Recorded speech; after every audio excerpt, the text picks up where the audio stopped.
జ్ఞానమానందం కృష్ణం వందే జగద్గురుం.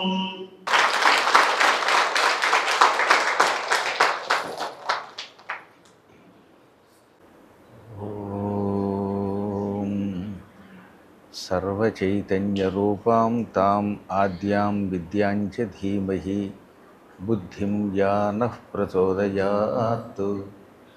సృష్టౌ yeah సర్గరూపా జగదవన విధౌ పాలినీ yeah చ రౌద్రీ సంహారే చాపి యస్యా జగదిదమఖిలం క్రీడనం yeah పరాఖ్య పశ్యంతి మధ్యమాథో తదను భగవతి వైఖరీ వర్ణరూప సాస్మద్వాచం ప్రసన్నా విధిహరిగిరిచారాధితాలంకరోతు.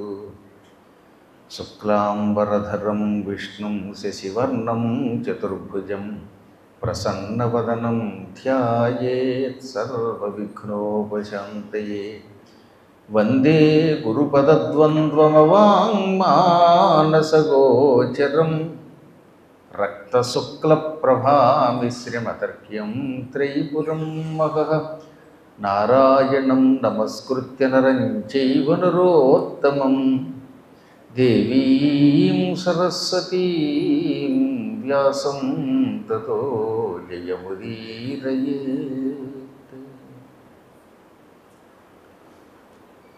వ్యాసం వసిష్ఠనప్తారం శక్తేః పౌత్రం అకల్మషం పరాశరాత్మజం వందే సుఖతాతం తపోనిధిం. వ్యాసాయ విష్ణురూపాయ వ్యాసరూపాయ విష్ణవే నమో వై బ్రహ్మనిధయే వాసిష్ఠాయ నమో నమః. గురువులకు గురువైన వేదవ్యాసుడు సమస్త యుగాలకి పనికొచ్చే ధర్మాలతో పాటు ప్రత్యేకంగా కలియుగ ధర్మాలను వివరించాడు. ఆయన వివరించిన కలియుగ ధర్మాలను గురించి తెలుసుకోవడానికి కలియుగాంతం వరకు కృషి చేసినా మనకి సమయం సరిపోదు.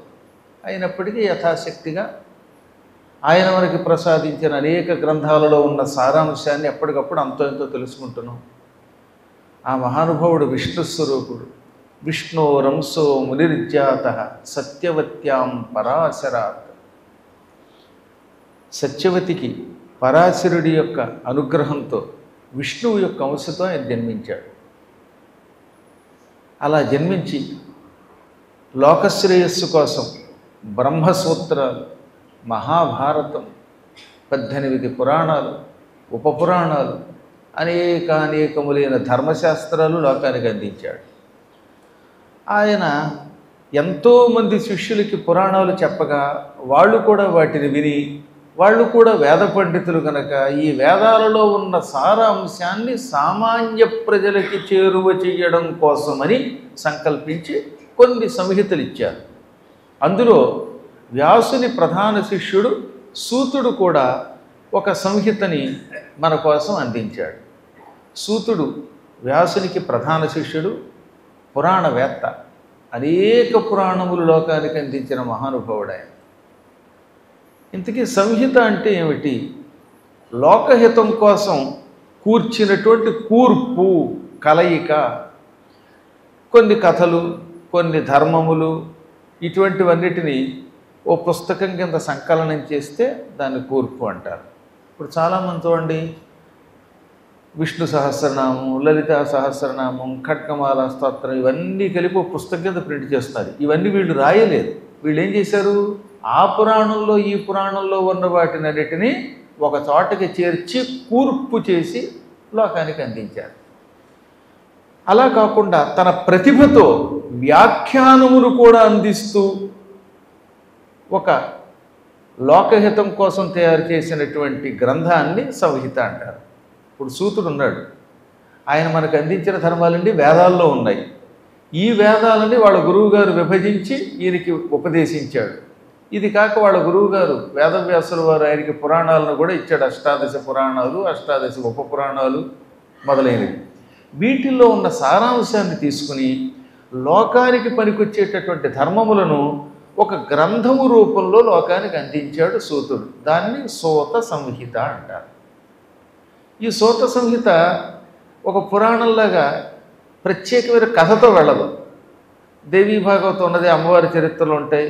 భాగవతం ఉన్నది, పరమాత్ముని యొక్క అవతారాలు, శ్రీకృష్ణుని యొక్క అవతారాలు ఇవన్నీ అందులో ఉంటాయి. మార్కండేయ పురాణంలో మనువుల చరిత్ర ఉంటుంది. దీనిలో ప్రత్యేకించి ఒక దేవతా చరిత్ర ఉండదు. కానీ అనేకములైన సూక్ష్మ ధర్మములు, మానవుడు తరించడానికి పనికొచ్చే అనేక స్తోత్రాలు కూడా ఉంటాయి. అందుకే సాధారణంగా ఈ సూత సంహితని ఎక్కువ మంది చెప్పడానికి ఇష్టపడరు. కారణం ఎందుకని? ప్రజలకి తక్కిన పురాణములు వినేటప్పుడు ఉన్నటువంటి ఆసక్తి ఇది వినేటప్పుడు ఉండదేమోనని భయం. తద్వారా జనం ఎక్కువ రారేమో అని భయం. అందుకని 18 పురాణాలు చెప్పినట్టుగా దీనివరకు ఇంతవరకు వెళ్ళిన వాళ్ళు చాలా అరుదు. ఈ మధ్యకాలంలో అయితే ఎక్కడ యూట్యూబ్లో కూడా కనపడవు. మానవుడయ్యాక ఈ సూత సంహితను ఒక్కసారైనా వినాలట.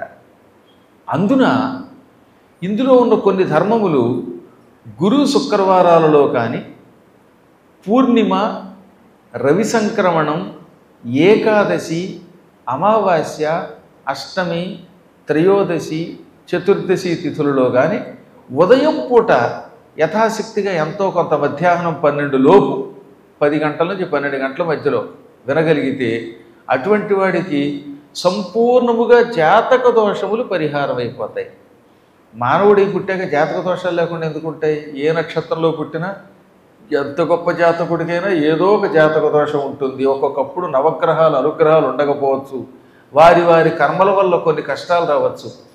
అవన్నీ తొలగించుకోవడానికి ప్రత్యేకంగా ఏమని చెప్పారన్నమాట, గురు శుక్రవారాలు, పూర్ణిమ ఇటువంటి రోజుల్లో పగలు వినమన్నారు. అందుకే నేను ప్రత్యేకంగా ఎవరికైనా కర్మ తొలగించాలి అనుకున్నప్పుడు శుక్రవారం నాడు రండిరా బాబు, శుక్రవారం నాడు పగటిపూట కాసేపు ఈ కథ వింటే మీ జాతక దోషాలు పోతాయి అంటాం.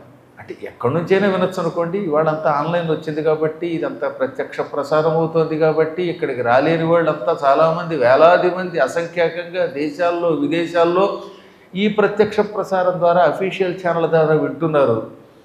అలా వినడంతో పాటుగా అవకాశం ఉన్నవాళ్ళు ఎదురుగుండా కూర్చొని వింటే మరీ మంచిది. మన అదృష్టం బాగుండి గురు శుక్రవారాలతో పాటుగా పూర్ణిమ కూడా కలిసి వచ్చింది మధ్యలో ఒక రోజున.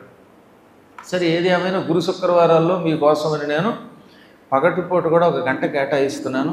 ఎందుకంటే సూత సంహితలో చెప్పారు భయంకర జాతక దోషాలు పరిహారం అవుతాయని, నవగ్రహ అనుగ్రహం లభిస్తుందని, ముఖ్యంగా ఏలినాటి శని, అష్టమ శని, అర్ధాష్టమ శని వంటి దోషాలు ఉంటే గురు శుక్రవారాలలో కానీ, పూర్ణిమ నాడు కానీ, ఇందాక చెప్పిన రవి సంక్రమణాదులలో కానీ ఉదయం పూట, అది కూడా 12 లోపు, మధ్యాహ్నం 12 లోపు దాన్ని వినగలిగితే అదొక పరిహారం అవుతుంది. 1000 పర్యాయములు నవగ్రహాలకి ప్రదక్షిణ చేయటం వల్ల వచ్చే ఫలితం, 10,000 పర్యాయములు శనైశ్చరాది గ్రహాల యొక్క మంత్రములను జపం చేయటం వల్ల వచ్చే ఫలితం, 10 మణుగులు నవధాన్యములు దానం చేయటం వల్ల వచ్చే ఫలితం, బారువ బంగారం సూర్యగ్రహణము లేక చంద్రగ్రహణం నాడు క్షేత్రాలలో దానం చేయటం వల్ల వచ్చే ఫలితం, పగటిపూట 1 గంట, గంటన్నర కాలం ఈ సూత సంహిత వింటే ఏది గురు శుక్రవారాలలో అంత ఫలితం వస్తుంది. కారణం ఇది పూర్తిగా ఈశ్వరుడి యొక్క మహిమని అత్యాశ్చర్యకరంగా తెలియజేస్తుంది, కొన్ని మానవ ధర్మాలను ఇస్తుంది. అందుకే సూత సంహిత మొదలు పెట్టడమే శివస్తుతితో మొదలుపెట్టారు. ఒకప్పుడు నైమిషారణ్యానికి దేవతలంతా వేయించేశారు. అది అమావాస్య. చెప్పాను కదా, అమావాస్య, పూర్ణిమ ఇటువంటి గొప్ప తిథులని.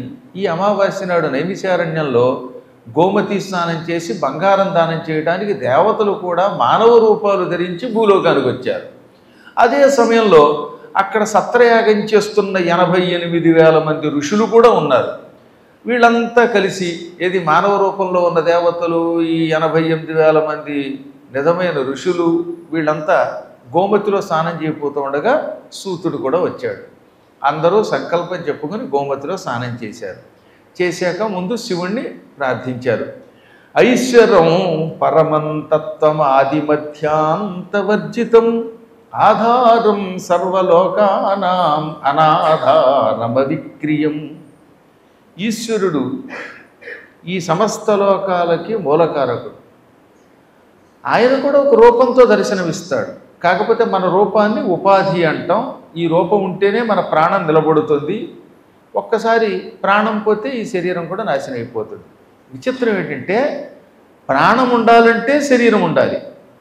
శరీరం ఉన్నంత వరకు లోపల ప్రాణం ఉంటుంది. ప్రాణం పోతే శరీరం ఉండదు, శరీరం లేకపోతే ప్రాణం ఉండదు. అందుకే యమకింకరులు మన ప్రాణాన్ని పట్టుకుపోయే ముందు ఉపాధి అనే పేరుతో ఒక యాతనా శరీరాన్ని తీసుకొస్తారు.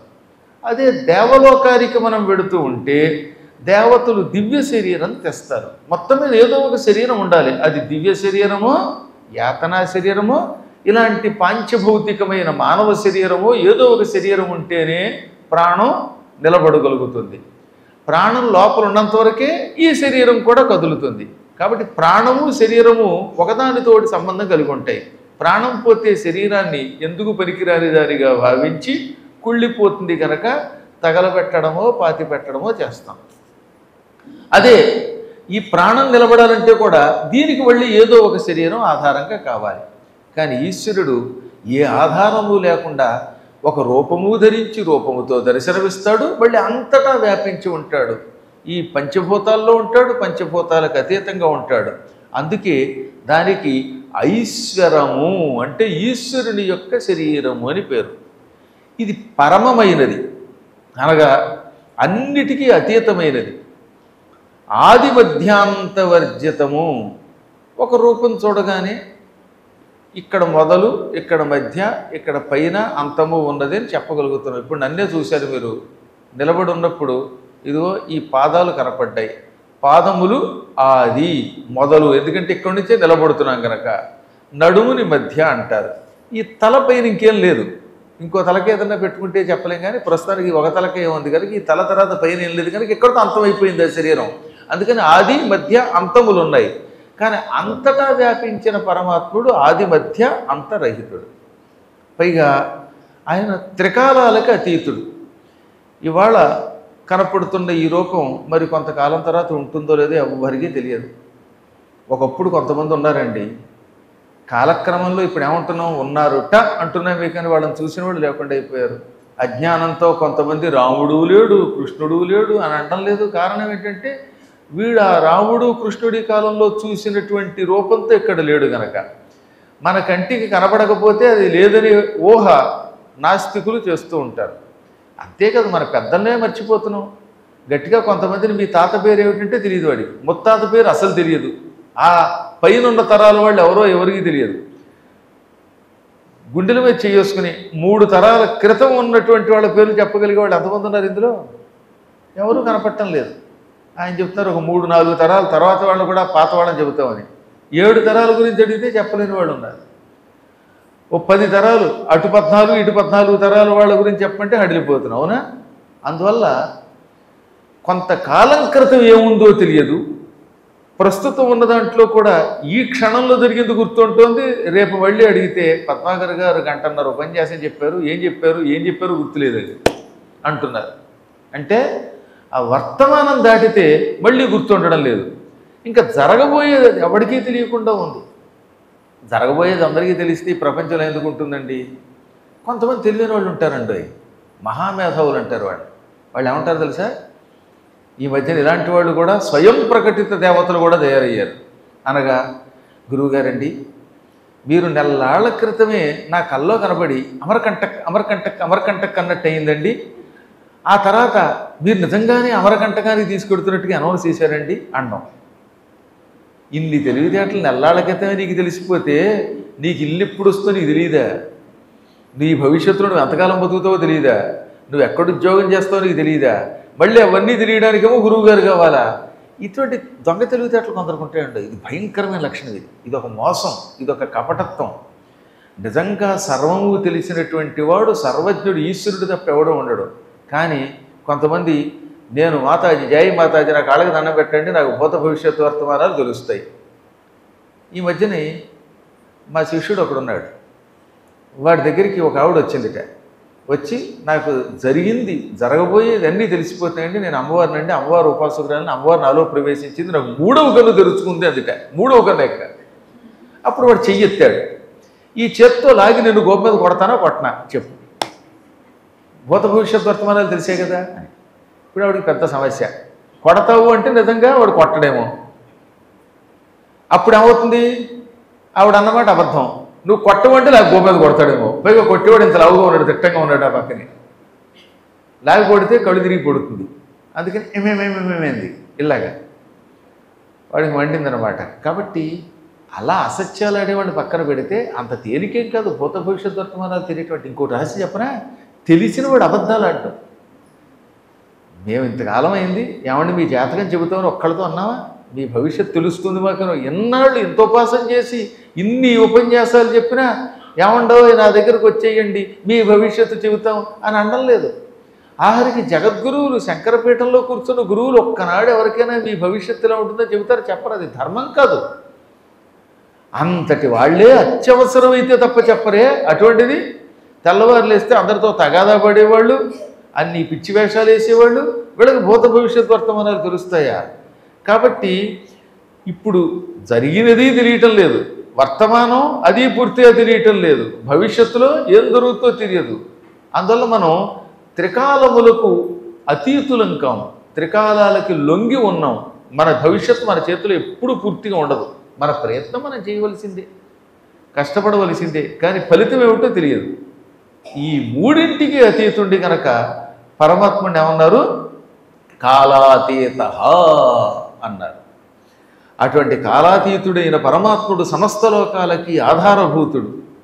ఆయన యథార్థంగా రూపము లేదు, ఉంటూ ఉంటుంది, ఏ పని చెయ్యడు, మళ్ళీ అన్ని పనులు చేస్తాడు. అవిక్రియుడు అనే శబ్దమునకు వికారములు మార్పులు లేనివాడని అర్థం. మార్పు లేకుండా ఎవడుంటాడు? 1990లో ఒక రకంగా ఉన్నాం, 2000 సంవత్సరంలో ఒక రకంగా ఉన్నాం, ఆ తర్వాత 2015వ సంవత్సరం దగ్గరికి వచ్చేసరికి ఒక ఆయన జుట్టు పడింది, మళ్ళీ 19వ సంవత్సరం మళ్ళీ జుట్టు వచ్చింది. ఏం మార్పులు ఎందుకు రావు? వస్తాయి. ఒక ఆయనకి నిన్నటిదాకా తల వెంట్రుకలు తెల్లగా ఉంటాయి, మర్నాడు ఎందుకు నల్లబడతాయి. ఎలా నల్లబడిందో తెలియదు, మరి అందులో ఏం మహిమ ఉందో తెలియదు. అప్పటిదాకా నల్లగా ఉన్నవాడి జుట్టేమో ఒక్కోసారి తెల్లబడుతూ ఉంటుంది. ఆ మధ్యన మొన్న మాతో పాటు వచ్చి గౌహతిలో బ్రహ్మపుత్రలో స్నానం చేశాడు, స్నానం చేయగానే ఆయన జుట్టు తెల్లబడింది, మరి ఏమిటో తెలియదు, ఏ రంగు ఏమిటో తెలియదు, వాడి రంగులు బయటపడుతున్నాయి. కాబట్టి మనలో ఎప్పుడు మార్పులు వస్తూనే ఉంటాయి. ఈ మార్పులు లేకుండా ఈ సృష్టిలో ఏ పదార్థము ఉండదు. దానికి ఉదాహరణ చెప్పారు.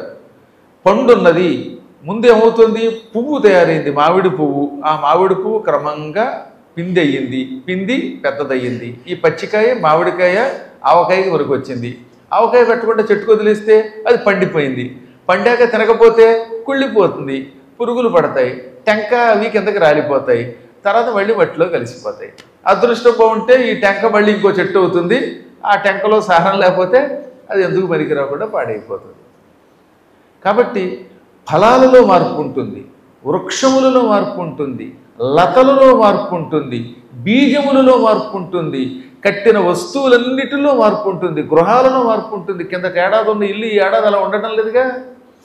లాస్ట్ ఇయర్ రంగులు వేసాం, ఈ ఏడాది రంగులు అయిపోతే వెలిసిపోయినట్టు ఉంటుంది మీ జుట్లాగా. అందువల్ల ఏదో రకంగా రంగులు వెలిసిపోతూనే ఉంటాయి, ఎప్పటికప్పుడు మార్పులకు గురవుతూనే ఉంటుంది ఈ సృష్టి. కానీ పరమాత్ముడు ఇలా ఏ మార్పు లేకుండా ఎల్లవేళలా ఒకే రకముగా ఉంటాడు కనుక ఈశ్వరుణ్ణి అవిక్రియుడు అన్నారు. ఆయన అనంతమైన ఆనందాన్ని ప్రసాదిస్తాడు, గొప్ప జ్ఞానానికి నిధి. ఆయన పరాక్రమం ఆశ్చర్యమట, అందుకే అద్భుత విక్రమం అన్నారు ఆయన. ఒక వ్యక్తి పరాక్రమం వైయక్తికం కనుక దానికి ఒక పరిమితులు ఉంటాయి.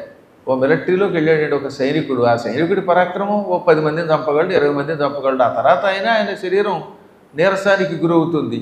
కానీ భగవంతుని పరాక్రమం ప్రపంచానికి అతీతం. అది ఎంత గొప్పదో, ఆ శక్తి ఎటువంటిదో, ఎంతమంది శత్రువులను నాశనం చేయగలదో ఎవరికీ తెలియదు గనక ఈశ్వరుడు అద్భుత విక్రముడు అని పిలువబడ్డాడు. అయినప్పటికీ అమ్మవారు లేకుండా ఏ పని చేయడు. అమ్మవారిని మాయ అంటారు, పరమాత్ముడిని పురుషుడు అంటారు. ఆ మాయతో కూడినటువంటి వాడే పరమాత్మ. అంటే ప్రకృతి పురుషుల యొక్క కలయిక. అందుకే ఆయన్ని సాంబుడు, అంబికాపతి, అంబాపతి అన్నారు. అంబా అమ్మవారు. సహ అనే శబ్దము లోపించి అది ఏమవుతుందన్నమాట, స అవుతుంది. అప్పుడు స అంబహ సాంబహ అనమాట. అందుకే వీరికి ఇప్పటికి కూడా కొన్ని చోట్ల బంధుమిత్ర సపరివార సమేతంగా రండి. అక్కడ సపరివారము స అంటే విత్ అనమాట, తో పరివారముతో అనడానికి సపరివారము. సహ అనేటటువంటిది అది లోపించి అవ్యయంలో స అవుతుంది.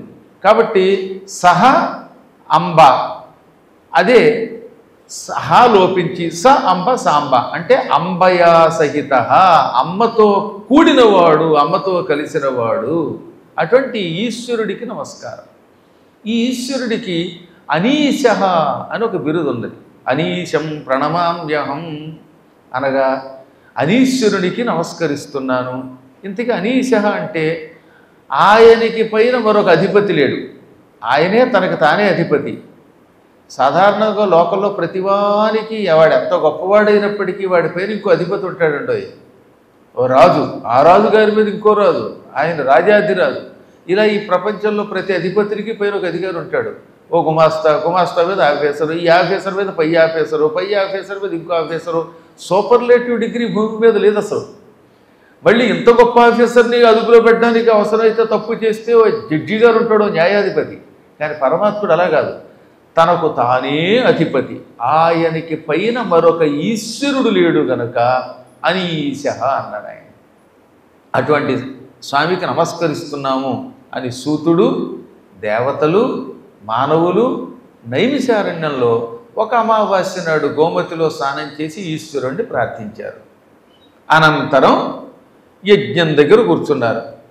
ఆ యజ్ఞం దగ్గర కూర్చుని వాళ్ళ పూర్ణాహుతి కార్యక్రమం చేస్తుండగా, నిత్య పూర్ణాహుతితో కూడిన యజ్ఞం అని చెప్పాం కదా, అందువల్ల ఆ పూర్ణాహుతి అయ్యాక సూతుడిని కూర్చోబెట్టారు ఒక ఆసనం ఇచ్చి. దీర్ఘ సత్రయాగం చేసేవాళ్ళకు ఒక నియమం ఉందండోయ్. ఈ సత్రయాగంలో ఏ రోజుకు ఆ రోజు పూర్ణాహుతి చేయాల్సిందే. ప్రతిదిన పూర్ణాహుతి ఉంటుంది. 1000 ఏళ్ళు యజ్ఞం అయ్యాక మళ్ళీ సంపూర్ణమైన మరొక పెద్ద పూర్ణాహుతి ఉంటుంది. దాన్ని మహాపూర్ణాహుతి అంటారు. కొంచెం ఎక్కువ సామగ్రితో చేస్తారు, మహామంత్రాలు చదివి. అలా ఆ పూటకి, ఆ అమావాస్యకి దేవతలంతా స్నానానంతరం తమతో పాటు ఉండగా ఋషులు సత్రయాగాన్ని ముగించుకున్నారు. అనంతరం సూతుడిని పిలిచారు. మహాత్మా, వేదవ్యాస శిష్య, మా అదృష్టం బాగుండి ఇక్కడికి వచ్చావు. మాకు ఎన్నో పురాణాలు ఎంతో పూర్వం చెప్పావు, ఇప్పుడు మళ్ళీ చెప్పడానికి ఇంకోసారి ఏం చేసావు? నీ ఆసనం మీద కూర్చో అని ఆయనకు ఆసనం ఇచ్చారు. ఇప్పటికీ నైమిషారణ్యంలో సూతుడు కూర్చున్నటువంటి ఆసనం ఉన్నది, దాన్ని సూతగద్ది అంటారు. ఆ సూతగద్ది దగ్గరే సూతుడు 18 పురాణాలు చెప్పాడు. నైమిషారణ్యంలో ఎక్కడ కూర్చుని పురాణం విన్నా అదృష్టమే, కానీ సూతగద్ది దగ్గర ఒకసారైనా కూర్చోవాలి. వ్యాసగద్ది, సూతగద్ది రెండు కూడా వ్యాసపీఠం, సూతపీఠాలు అన్నమాట. వాళ్ళు కూర్చున్న స్థలాలు, మహానుభావులు కూర్చున్న స్థలాలు కనుక అవి పవిత్రం కనుక అక్కడికి వెళ్ళినప్పుడు వాటి దర్శనం చేసుకోవడం ఒక అదృష్టం. అందున మేము రేపు భాద్రపద పూర్ణిమ నాడు అక్కడ భాగవత సప్తాహం చేస్తున్నాం. భాద్రపద పూర్ణిమ అంటే గ్రహణం కూడా వచ్చింది, సంపూర్ణ చంద్రగ్రహణం. పూర్ణిమ నాడే భాగవతాన్ని ఊరేగించటం మహాయోగం అని చెప్పారు కదా. ప్రోష్టపద్యాం, అది కూడా పౌర్ణమాస్యాం హేమసింహ సమన్వితం యో దదాతి భాగవతం సయాతి పరమాంగతిం అని భాగవతంలో 12వ స్కంధంలో 13వ అధ్యాయంలో 13వ శ్లోకంలో చెప్పారు వేదవ్యాసుల వారు. భాద్రపద మాసంలో పూర్ణిమ నాడు బంగారపు సింహాసనం మీద భాగవతాన్ని పెట్టి ఊరేగించి దానం చేసిన వాడు సంపూర్ణమైన వైకుంఠాన్ని పొందుతాడు, శాశ్వత మోక్షం పొందుతాడు. అందువల్ల అలాంటప్పుడు అక్కడ చెయ్యాలి. అటువంటిప్పుడు ఈ సూతగద్దీనో ఈ వ్యాసగద్దీనో ఇలాంటివి చూసుకోగలిగితే ఎంతో అదృష్టవంతులు అవుతాం. నైమిషారణ్యం అష్టాదశ పురాణ ప్రవచనం జరిగిన దివ్యస్థలం. మహానుభావుడు హనుమంతుడు దక్షిణముఖంలో స్వయంభూ విగ్రహంతో వెలిసినటువంటి స్థలం ఉంది అక్కడ. దాన్ని హనుమాన్ గడ్డు అంటారు.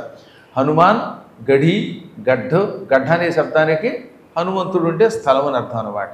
అక్కడ హనుమంతుడు స్వయంభూ అండోయి, ఎవరో చెక్కిన విగ్రహం కాదు, తనంత తానే పాండవుల కోసం ఒకప్పుడు దర్శనమిచ్చి గోడ మీద అలా వెలిసాడు ఆయన. అటువంటివన్నీ చూడాలి.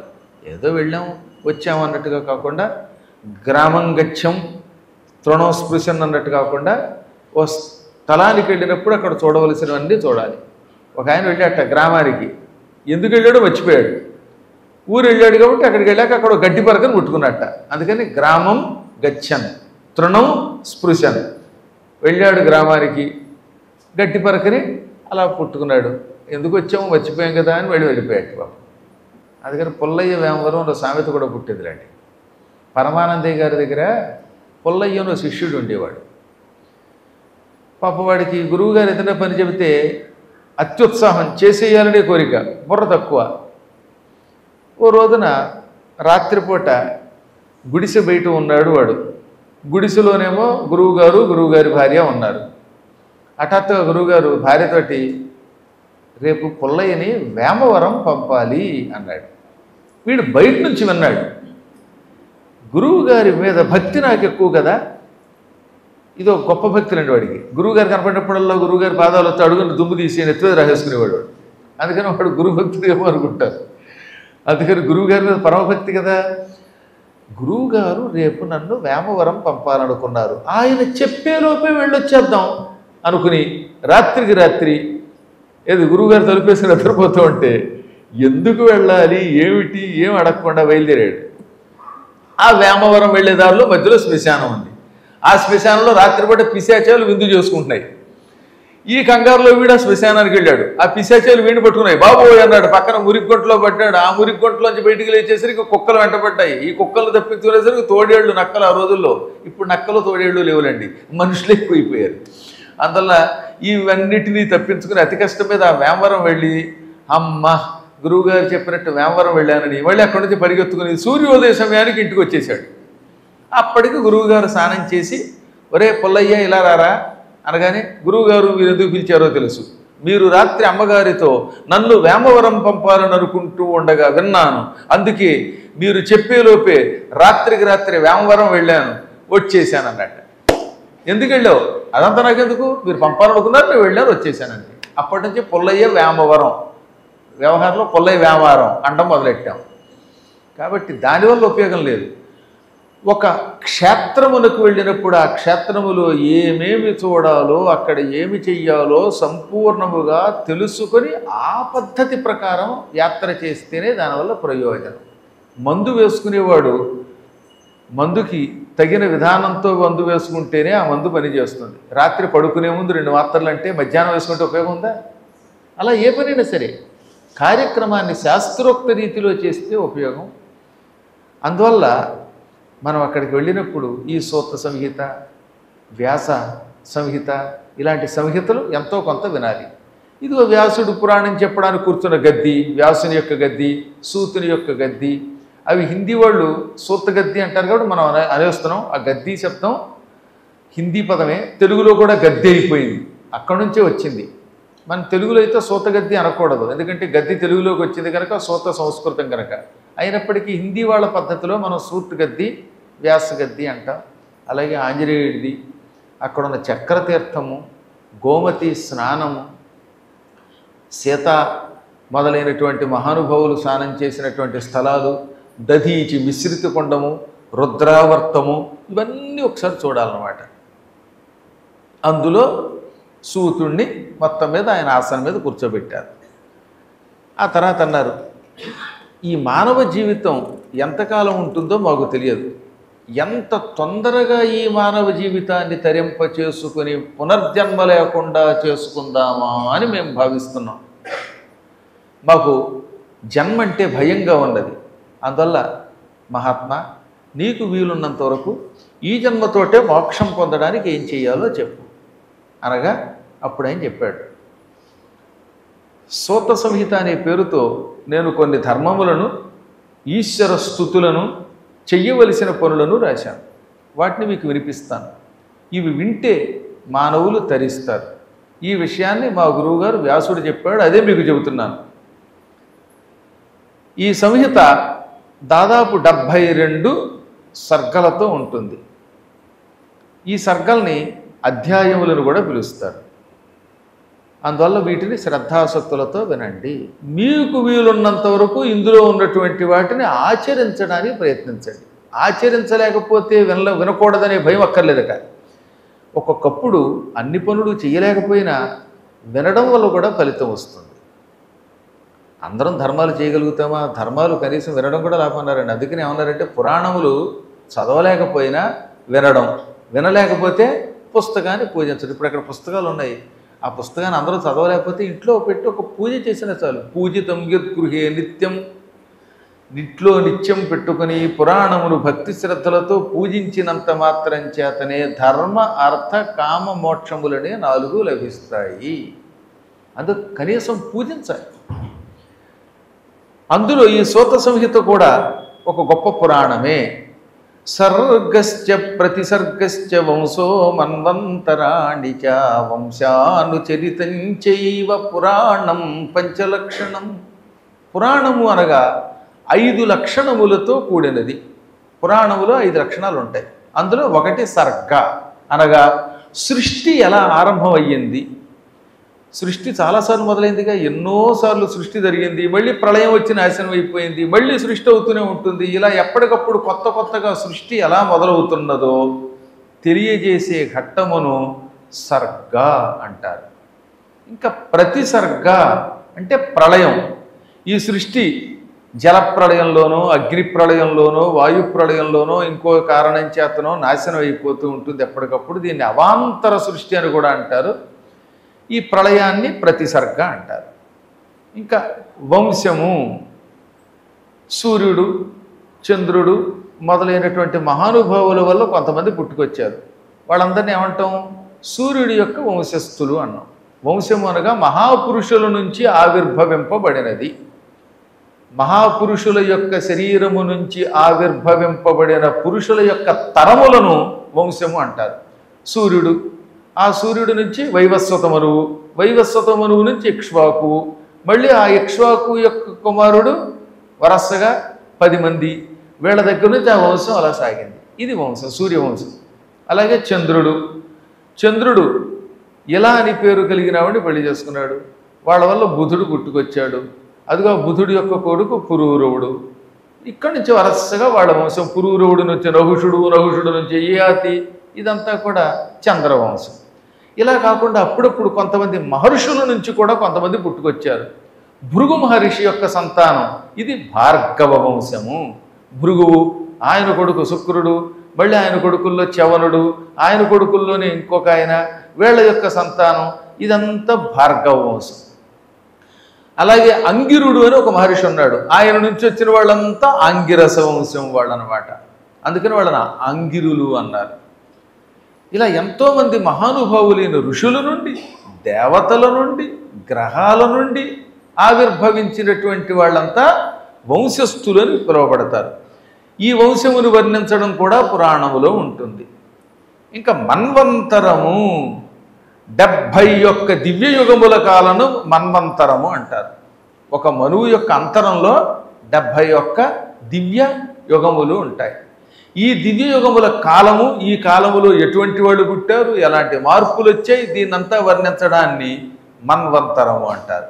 ఇక వంశానుచరితము, ఇందాక చెప్పాను కదా మీకు, సూర్యుడి నుంచి ఒక ఆయన పుట్టాడు, మళ్ళీ ఆయన నుంచి ఇంకొక ఆయన పుట్టాడు. ఆ పుట్టినటువంటి వాళ్ళ వంశాల్లో గొప్ప గొప్ప వాళ్ళు పుట్టారు, వాళ్ళు ఎన్నో ఘనకార్యాలు చేశారు. దానికి వంశ అనుచరితము, వంశములో పుట్టిన మహానుభావుల యొక్క చరిత్ర. సూర్యుడు, చంద్రుడు మొదలైనటువంటి వాళ్ళ వంశాలు, భార్గవ వంశాలు, అంగిరస వంశాలు, ఈ వంశాల్లో పుట్టిన మహర్షుల యొక్క చరిత్రలు. ఇప్పుడు జమదగ్ని మహర్షి చరిత్ర, పరశురాముడి చరిత్ర, కార్తవీర్యార్జునుడి చరిత్ర, రామచంద్ర ప్రభు యొక్క చరిత్ర, యదువంశంలో పుట్టిన కృష్ణాదుల యొక్క చరిత్ర, ఇదంతా వంశానుచరితము. యాక్చువల్గా మీరు కూడా వంశానుచరిత్రలోకి వస్తారు. కాకపోతే వ్యాసుడు మిమ్మల్ని పురాణంలోకి ఎక్కించలేదు, నన్ను మిమ్మల్ని. ఎందుకంటే ఆయన పురాణం అప్పటికే చాలా ఎక్కువైపోయిందని రాహేసి వెళ్ళిపోయాడు ఆయన. మనందరం కూడా ఆ వంశంలో వాడమే. మన పూర్వీకుల్లో ఎంతమంది గొప్ప వాళ్ళు ఉన్నారండి. ఎంతో పూర్వులు పుణ్యం చేస్తే ఈ మానవ జన్మ మనకిచ్చారు వాళ్ళు. ఆ పెద్దల్ని గుర్తించుకోవటం లేదంతే. ఆ అప్పుడప్పుడు మనకి ఏదో కొంతమందికి దివ్య దృష్టి వస్తుంది ఎట్లండి ఈ మధ్యని. ఇందాక చెప్పానుగా, నేనే అమ్మవారిని అందట కాబట్టి అలాంటి వాళ్ళకి తెలియచ్చు ఏమో, చెప్పచ్చు. నేనే అమ్మవారిని, పార్వతీదేవిని ఈ రూపంలో పుట్టాను, మీరు నాకు దండం పెట్టకపోతే మీ కళ్ళు పోతాయి అందట్లేండి ఒక ఆవిడ. అవతలవాడు దండం పెట్టలేదు, కానీ పెట్టకపోయినా వాడు కళ్ళు పోలేదు. మరి ఆవిడ ఏ అమ్మవారు వంశతో పుట్టిందో, ఏ గ్రామదేవత తెలియదు. కాబట్టి చెప్పొచ్చు మొత్తం మీద మనందరం కూడా ఈ వంశానుచరితంలోకి వస్తాం. ఈ 5 లక్షణములతో కూడినది పురాణము. సర్గశ్చ ప్రతి సర్గశ్చ వంశో మన్వంతరాణి చ వంశానుచరితం చైవ పురాణం పంచలక్షణం. ఇటువంటి పురాణములు 18 రాశాడు వ్యాసుడు. మత్స్య మార్కండేయ భవిష్య భాగవత బ్రహ్మ బ్రహ్మాండ బ్రహ్మవైవర్త వరాహ వామన శివ విష్ణు అగ్ని నారద పద్మ లింగ గరుడ కూర్మస్కాంద పురాణములు. ఇవి కాక నారసింహ ఉశనశ సౌర సాంబ కపిల దౌర్వాస కాళిక ఇత్యాది 18 ఉపపురాణములు కూడా ఇచ్చాడు. ఈ పురాణములు తెలియకపోతే వేదాధ్యయనం వ్యర్థమైపోతుంది. యః చతుర్వేద విద్విప్రః పురాణం వేత్తి నార్దతః. యశ్చతుర్వేద విద్విప్రః పురాణం వేత్తి నార్థతః తం దృష్ట్వా భయమాప్నోతి వేదో మాం ప్రతరిష్యతి. ఒకడున్నాడు, 4 వేదములు అధ్యయనం చేశాడు, వాడు అర్థం చెప్పగలడు, అయినా పురాణములు చదవలేదు. అప్పుడు వేదాలు వాడిని చూచి భయపడతాయట. ఎందుకని? పురాణములు తెలియని వాడికి వేదార్థములు తెలియవు, నా తాత్పర్యం చెడిపోతుంది అని వేదం భయపడుతుంది అని సాక్షాత్తు సూతుడు చెప్పాడు. 9వ శ్లోకంలో అధ్యాయం 1లో చెప్పాడు. ఇలాంటివి మీకు తెలియజేయాలనే జగద్గురువుల వారు సూత సంహితని ప్రత్యేకంగా చెప్పమన్నారు. ఇంతవరకు ఎక్కడ ఎవరో చెప్పకపోయినా ఏదో పుస్తక రూపంలో ఉంటాయి. ఈ పుస్తకంలో ఉన్న అనేక సారాంశములు తెలియాలి, తెలియకపోతే మన జీవితం వ్యర్థమవుతుంది. ఈ పురాణ జ్ఞానం లేకపోతే వేదములు భయపడతాయట. ఎందుకని వీడికి పురాణాలు రావు, వీటి అర్థం తెలియదు, నా అర్థం చెడగొడతాడు. అందువల్ల ఇటువంటి వాడంటే నాకు భయమని వేదములే భయపడతాయి. అందుకనే ఆదిశంకరాచార్యులు వారి గురించి రాస్తూ శృతి స్మృతి పురాణానామాలయం కరుణాలయం అన్నాడు. ఆయన శృతి వేదం చదువుకున్నవాడు, స్మృతి దాని పారమెరిగినవాడు, పురాణములకు కూడా నిలయం. ఆయనలో వేదాలు ఉన్నాయి, స్మృతులు ఉన్నాయి, వేదములు ఉన్నాయి. ఇవన్నీ లేకపోతే ఎలాగా? శృతులు లేకపోయినా, స్మృతులు లేకపోయినా, పురాణములు లేకపోయినా, ఈ మూడింట్లో దేని జ్ఞానం లేకపోయినా వాడు సంపూర్ణుడు కాడు. అందున పురాణముల యొక్క విశేషం తెలియకపోతే ఏం చెప్పగలుగుతాడండి? రుద్రుడి మీద రుద్రాధ్యాయం ఉంది, నీలకంఠుడని నామం ఉంది. ఈ నీలకంఠ నామం ఎలా వచ్చిందో వాడి పురాణంలో చెప్పవలసిందే కదా. ఆయన విషం తాగాడు, అందువల్ల కంఠం ఏమైంది? నీలం అయ్యింది. ఈ కథ తెలియాలంటే పురాణం తెలియాలి. పురాణం తెలియకుండా నీలకంఠాయ మృత్యుంజయాయ సర్వేశ్వరాయ సదాశివాయ శ్రీమన్ మహాదేవాయ నమః అన్నంత మాత్రం చేత అర్థాలు తెలుస్తుంది. నీలకంఠార్థం ఎక్కడి నుంచి రావాలి? మళ్ళీ పురాణ కథ ద్వారా రావాల్సిందే. మళ్ళీ ఈ పురాణములకు ఈ నామం ఎక్కడి నుంచి వస్తుంది? వేదం నుంచి రావాల్సిందే. అందుకని ఈ వేదములు, ఈ స్మృతులు, పురాణములు ఒకదానితో ఒకటి సంబంధములు కలిగినవి, పరస్పర పూరకములు, ఇంటర్ రిలేటెడ్ అంటారు అన్నమాట వీటిని. అందువల్ల ఇది లేకపోతే అది పని చేయదు, అది లేకపోతే ఇది పని చేయదు. ఈ ఇతిహాసములు, పురాణములు, వేదములు ప్రామాణ్యమైనవి. వేద ప్రమాణమే పురాణ రూపంలో వచ్చింది. అందుకే ఎక్కడైనా ఒక పురాణములో ఇది కల్పితమవునా కాదా అనేది తెలుసుకోవాలంటే ఏం చెయ్యాలి? వేదమునకు వ్యతిరేకంగా ఎక్కడైనా శ్లోకం పురాణంలో ఉంటే ఆ శ్లోకం వ్యాసుడు రాయలేదు, ఎవడో అందులో ప్రక్షిప్తం చేశాడని తెలిసిపోతాడు. కొన్ని చోట్ల వేదానికి విరుద్ధంగా 1-2 శ్లోకాలు కనపడతాయి కదా పురాణాల్లో, అవి అందుకే ప్రక్షిప్తములు అంటారు. అనగా ఎవడో దొంగ అందులో చేర్చాడని అర్థం అన్నమాట. అటువంటి వాటిని మనం విడిచిపెట్టేయచ్చు, ఎందుకంటే అది వేదమునకు వ్యతిరేకంగా ఉన్నది. దానికి ఉదాహరణ చెబుతాను మీకు. బ్రహ్మవైవర్త పురాణంలో గణేశ ఖండం ఉంది. గోలోక ఖండంలో గణేశ్వరుడు యొక్క చరిత్ర ఉంటుంది. అందులో ఏమని ఉంటుంది? గణేశ్వరుడు తులసిని శపించాడు. ఏమని? మయాభోగ్య ననిత్యశః, నువ్వెప్పుడు నా చేత అనుభవింపబడవు, అనగా నువ్వు నా పూజకి పనికిరావు. నా నిత్యశ అన్నాడు, అంటే ఎప్పుడూ పనికిరావు అన్నాడు. ఎప్పుడూ పనికిరావు అని సుస్పష్టముగా వేద ప్రమాణముతో కూడిన బ్రహ్మవైవర్త పురాణం చెప్పింది. కానీ ముద్గలుడని ఆయన ఏం చేశాడు, ఒక్క వినాయక చతుర్థి నాడు మాత్రం తులసీ దళాన్ని ఇవ్వచ్చు, 21 పత్రుల్లో తులసిని చేర్చాను అన్నాడు ఆయన. ఇప్పుడు ముద్గలుడు వ్యాసుడికి వ్యతిరేకంగా రాశాడు. వ్యాసుడికి వ్యతిరేకంగా రాస్తే అది మనం ప్రమాణంగా స్వీకరించకూడదు. ఆ రాసింది ముద్గలుడు కాకుండా వ్యాసుడు రాసి ఉంటే అది ప్రమాణం. వ్యాసుడు బ్రహ్మవైవర్త పురాణంలో వేద పండితుడు, వేదములు విభజించిన వాడు, ఎప్పుడూ పనికిరావని శాపం గణపతి ఇచ్చాడని సుస్పష్టంగా రాస్తే, ముద్గలుడని ఆయన ఎంతో భక్తితో చాలా గొప్పగా రాశాడు. గణేశ భక్తుడే, అన్ని వ్యాసునికి అనుకూలంగా ఉన్నాయి, ఇదొక్కటి వ్యాసుడికి వ్యతిరేకంగా రాశాడు. ఇప్పుడు మనం దేన్ని తీసుకోవాలి ఇప్పుడు మరి? కాబట్టి వ్యాసుడికి వ్యతిరేకంగా రాశాడు అంటే అది వేదమునకు వ్యతిరేకము, అటువంటిది స్వీకరించకూడదు. అందుకే ఏకవింశతి పత్రములలో పూర్వకాలంలో తులసీ పత్రం అన్న తోట శిరీష పత్రం సమర్పయామని ఉండేది. మీరే ఆలోచించండి. ఇప్పుడు ఈయనే చెబుతున్నాడు ఏమని, వేదమునకు వ్యాసునికి వ్యతిరేకంగా ఉన్నవి మనం స్వీకరించరాదు.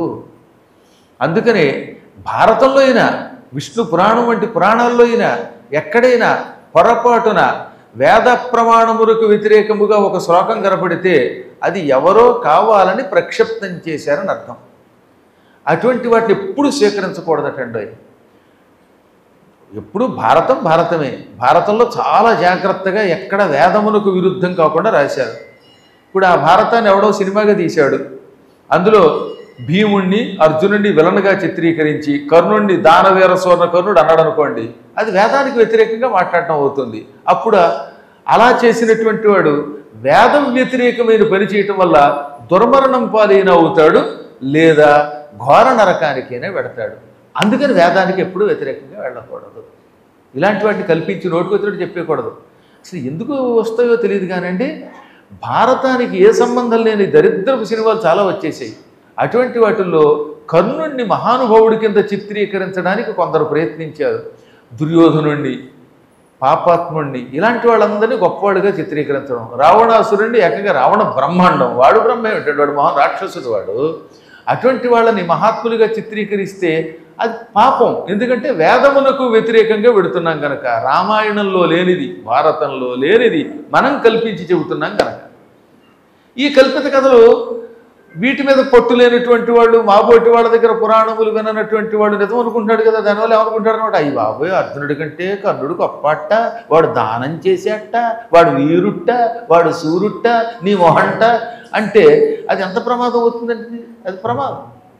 అందుకని ఇక్కడ సుస్పష్టంగా స్మృతయశ్చ పురాణాని భారతం మునిపొంగవ జ్ఞాన్యపి మునిశ్రేష్ఠ శాస్త్రాణి సుబహూనిచ సర్వం వేదావిరోధేన ప్రమాణం నాణ్యవర్త్మన. స్మృతులు, పురాణములు, భారతం ఇవన్నీ చాలా గొప్పవి, ఇవన్నీ కూడా ప్రమాణమే. కానీ ఎక్కడైనా అందులో వేదమునకు వ్యతిరేకమైనది ఉంటే మాత్రం ఆ ఒక్కటి తీసి పక్కన పెట్టండి. కారణం వేదమునకు వ్యతిరేకముగా ఎప్పుడు వ్యాసుడు రాయడు. కారణం వేదములను విభజించిన వాడే ఆయన. వ్యాసుడు లేని క్రితం వేదములు చదవడం చాలా కష్టం అండి. వ్యాసుడు వచ్చాక మన అదృష్టవశాత్తు వేదములను ఋగ్వేదము, యజుర్వేదము, సామవేదము, అధరోణ వేదం అనే పేరుతో 4 వేదములుగా విభజించి ఆ వేదములను లోకానికి అందించాడు గనక వ్యాసుడు వేదవ్యాసుడు అయ్యాడు. ఆయన ఎప్పుడూ వేదములకు వ్యతిరేకంగా ఒక్క మొక్క కూడా రాయాడు. అలాంటి వాటిల్లో ఉన్నట్టు కనపడితే అవి ఎవరో కల్పించి పెట్టారని గ్రహించి వాటిని ప్రమాణంగా స్వీకరించకుండా పక్కన పెట్టుకోవాలని. ఓ దేవతలారా, మహర్షులారా, నా అదృష్టం బాగుండి ఈ సంహితని మీకు చెబుతున్నాను. మా గురువు గారికి నమస్కరించి చెబుతున్నారు వినండి. మా స్వామి వ్యాసుడు పరమ శివభక్తుడు. శివుణ్ణి ఒకసారి భక్తితో ప్రార్థించాడు. అప్పుడు శివుడు ఆయనకి జ్ఞానం ఇచ్చి వేదములను ఎలా విభజించవచ్చో, ఎంతవరకు విభజించవచ్చో ఇచ్చాడు. కాబట్టి దీన్ని బట్టి ఇక్కడ ఏం తెలుస్తుంది మనకి, వ్యాసుడు వేదములను శివానుగ్రహముతో శివుని స్తుతించటం వల్లనే చేశాడు. సపునర్దేవదేవస్య ప్రసాదాదంబికాపతే సంక్షిప్య సకలాన్ వేదాంశ్చతుర్థ కృతవాన్ ద్విజా. దేవదేవుడు పార్వతీపతి శివుణ్ణి భక్తితో పూజించి ఆయన అనుగ్రహం పొంది వ్యాస మహర్షి వేదములను 4గా సంక్షేపంగా అందజేశాడు. సంక్షేపంగా అందజేశాడు, అది కూడా గుర్తుపెట్టుకోవాలి మనం. సంక్షిప్య అనే మాట వాడారు ఇక్కడ, అంటే సంక్షిప్తంగా రాశాడు ఆయన. ఒకవేళ సంక్షిప్తంగా రాయకపోతే అసలు మానవ జీవితం కాదు కదా, దేవతల జీవితం కూడా వేదములు చదవడానికి సరిపోదు. వేదములు అనంతములు, అనంతావై వేదా, జ్ఞానం అనంతం కదా, అందులో వేదములు కూడా అనంతములు. ఆ అనంత వేదములు కృతయుగంలో చదవడానికి గిజగిజలాడిపోయారట. ద్వాపరయుగం దగ్గరికి వచ్చేసరికి మానవులకి ఓపిక తగ్గిపోయింది, శరీరంలో శక్తి తగ్గిపోయింది. ఇంక ఈ కలియుగంలో అసలు శక్తి తగ్గడం అనడం కంటే శక్తి లేదంటే వదిలిపోతుంది. ఏముంది మన దగ్గర శక్తి? గట్టిగా ఒక గంట కూర్చుంటే నడుము పీగుతుంది, కుర్చీలో కూర్చుంటే నిద్ర వస్తుంది, కాళ్ళు అటు తెప్ప ఇటు తెప్ప. ఆ తర్వాత కొండ ఎక్కలేము దిగలేము, బయటికి వెడితే ఎండ నీ మొహం మండ అన్నట్టుగా ఉంటుంది. లోపలికి వచ్చిపోయిన ఏసీలో కూర్చుంటే ఏసీ తట్టుకోలేక మళ్ళీ పక్కన కూర్చోవాలి, డైరెక్ట్గా కింద ఏసీ తగులుతుందంటే పక్కన కూర్చోవాలి. అంటే ఏసీ ఉంటే ఒక బాధ, లేకపోతే ఓ బాధ, తిండి ఎక్కువైతే ఓ బాధ, లేకపోతే ఓ బాధ, అన్ని బాధలే కలియుగంలో. మానవులు కలియుగములో సంపూర్ణముగా ఆరోగ్యంగా ఎంతమంది ఉన్నారో చెయ్యొద్దండి. మా జీవితంలో ఇంతవరకు తొమ్మలేదు, తగ్గలేదు, ఆరోగ్యంగా ఉన్నాం అన్నవాడు ఎవరన్నా చెప్పండి. నేను ఒకప్పుడు అలా అనేవాడిని, నాకు కూడా తొమ్ములు వస్తున్నాయి మధ్యన, కాబట్టి నాకు తొమ్ములు వస్తున్నాయి. ఆ మధ్య నాకు నడుము నొప్పి వచ్చింది. ఈ మధ్య నేనే 16 ఏళ్లలోకి అడుగు పెట్టాను. 16 ఏళ్ళు వచ్చాక ఆ మాత్రం ఉంటుందిలేండి శరీరంలో అంత మరి. కానీ అలాంటి పొడుసు వాళ్ళు అయితే పాపం ఏదైనా చేయగలుగుతారు. కాబట్టి మొత్తం మీద మానవ శరీరములు అనారోగ్యంతో కూడినవి, శక్తి తగ్గిపోతూ ఉంటుంది కనుక ఈ కలియుగ మానవులు వేదములు ఏం చదువుతారు? వేదములు చదవడం పక్కన పెడదాం. ఈ మధ్యన మా దగ్గర అప్పుడప్పుడు వచ్చే ఒక కుర్రాడు ఉన్నాడు. ఒరే 3 9 ఎంతరా ఉండండి గురువుగారు అన్నాడు. వెంటనే ఫోన్ తీశాడు. 3 × 9 అనుకోండి, ఏమంటే గురువుగారు 27 అన్నాడు. ఎంత ఘనకార్యం అంటే 3 9 27 కూడా తిరగట్లేదు. ఎక్కాలు తల్లకిందులుగా అప్పచెప్పేవారు పూర్వం. ఇప్పుడు పూర్వంలా కదా వాడు. మహామేధావులు 1 5 6 అని కూడా లెక్క పెట్టలేని ఈ కలియుగ మానవులు పెద్ద పెద్ద వేదగణితాలు ఏం చదువుతారు, క్యాలిక్యులస్లు ఏం చదువుతారు, జ్యోతిష్ శాస్త్రం ఏం చదువుతారు, ఇంకా వేదాలు ఏం గుర్తుపెట్టుకుంటారు. అందుకని మన తెలివితేటల్ని దృష్టిలో పెట్టుకొని వేదవ్యాసుల వారు సంక్షేపంగా అందజేశాడు. అది కూడా చతుర్థ 4 వేదములుగా ఇచ్చాడు.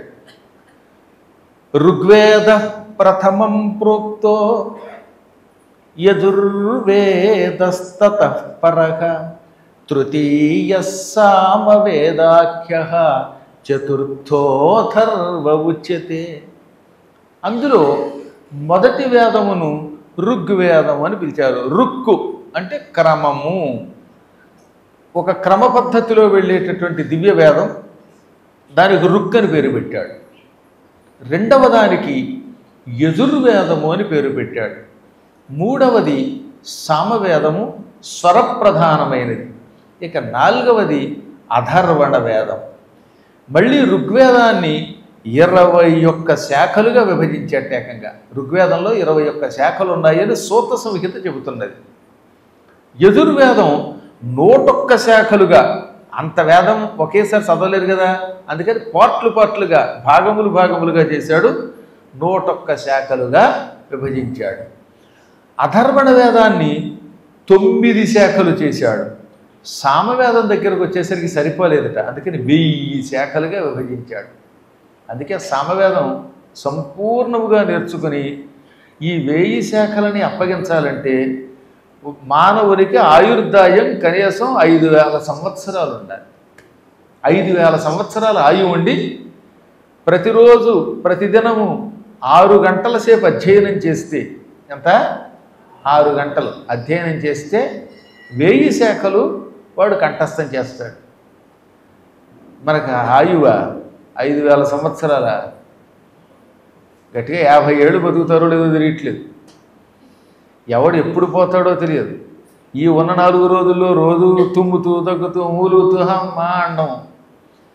సైకిల్ అనేది ఒకటి ఉంటే తెలుసుగా పూర్వం. ఇప్పుడు సైకిల్ దక్కేవాడు కూడా లేడు. మళ్ళీ అన్నిటికీ మోపెట్లు, ఆ మోపెట్లు కూడా పోయాయి. బైకులు ఈ మధ్యన దిక్కుమాలిన బళ్ళు ఇంతంత పొడుగ్గా ఉంటాయి. వాడు మనిషి చూస్తేలా ఉంటాడు, గడక ములక్కాళ్ళ. వాడికేమో ఇంత బలమైనటువంటి ఆ బైకు ఆ బైక్ మీద వెళ్ళిపోయి కారును గుద్దేశాడు వెళ్ళిపోయి. వాడికి ఏమైనా అవ్వకపోయినా ఉంది, ఆ కారు పాపం పచ్చడైపోయింది. కారు కంటే ఈ బైక్ ఎంతలాగా ఉంది అక్కడ, దానికి ఏదో పేరెట్టారండి, మహాభయంకరం. కాబట్టి వీటి మీద వెళ్ళడమే తప్ప నడవలేడు, సైకిల్ తొక్కలేడు, మేడమెట్లు ఎక్కలేడు. అలా అయిపోతున్నారు రాను రాను అన్నమాట. పైకి ఎక్కలేరు, కిందకి ఎక్కలేరు, దిగలేరు, ఆయాసాలు, క్యూలో నిలబడలేరు, ఎండలో నిలబడలేరు. అందువల్ల సంపూర్ణముగా సామవేదములు చదవడం అంత తేలిక కాదు. మహానుభావుడు వేదవ్యాసుల వారు అందుకే యథాశక్తిగా ఆయా వ్యక్తులకు కావలసిన శాఖలు ఇచ్చాడు. ఆయన సర్వజ్ఞుడు, భగవత్స్వరూపుడు. ఆయన అయం సాక్షాన్ మహాయోగి వ్యాసః సర్వజ్ఞ ఈశ్వరః మహాభారతమాశ్చర్యం నిర్మమే భగవాన్ ముని. వేదవ్యాసుడు మహాయోగి. ఆయన చలి, ఎండ, వాయువు అన్నిటినీ తట్టుకోగలడు. నిద్రాహారాలను త్యజించినవాడు. తపస్సు చేసినంతకాలం నిద్రాహారాలను జయించాడు ఆయన. తీర్థయాత్రలు కడితే మళ్ళీ ఆయనకి ఆకలేస్తుంది, తట్టుకొస్తుంది అనుకోండి. కానీ తపస్సు చేసినంతకాలం అన్నిటికీ అతీతంగా ఉంటాడు. యోగీశ్వరుడు ఆయన, సర్వజ్ఞుడు, జ్ఞాని. అందుకే మహాభారతం అనే పంచమ వేదం 1,07,281 శ్లోకములతో రచించి లోకానికి ఇచ్చాడు. ఆయనకి 9 శిష్యులు ఉన్నారు. పైలుడు, జైమిని, వైశంపాయనుడు, సుమంతుడు అని 9 శిష్యులు. అందులో ఋగ్వేదం పైలుడికి ఇచ్చాడు. జైమిని మహర్షికి సామవేదం ఇచ్చాడు. వైశంపాయనుడికి యజుర్వేదం ఇచ్చాడు.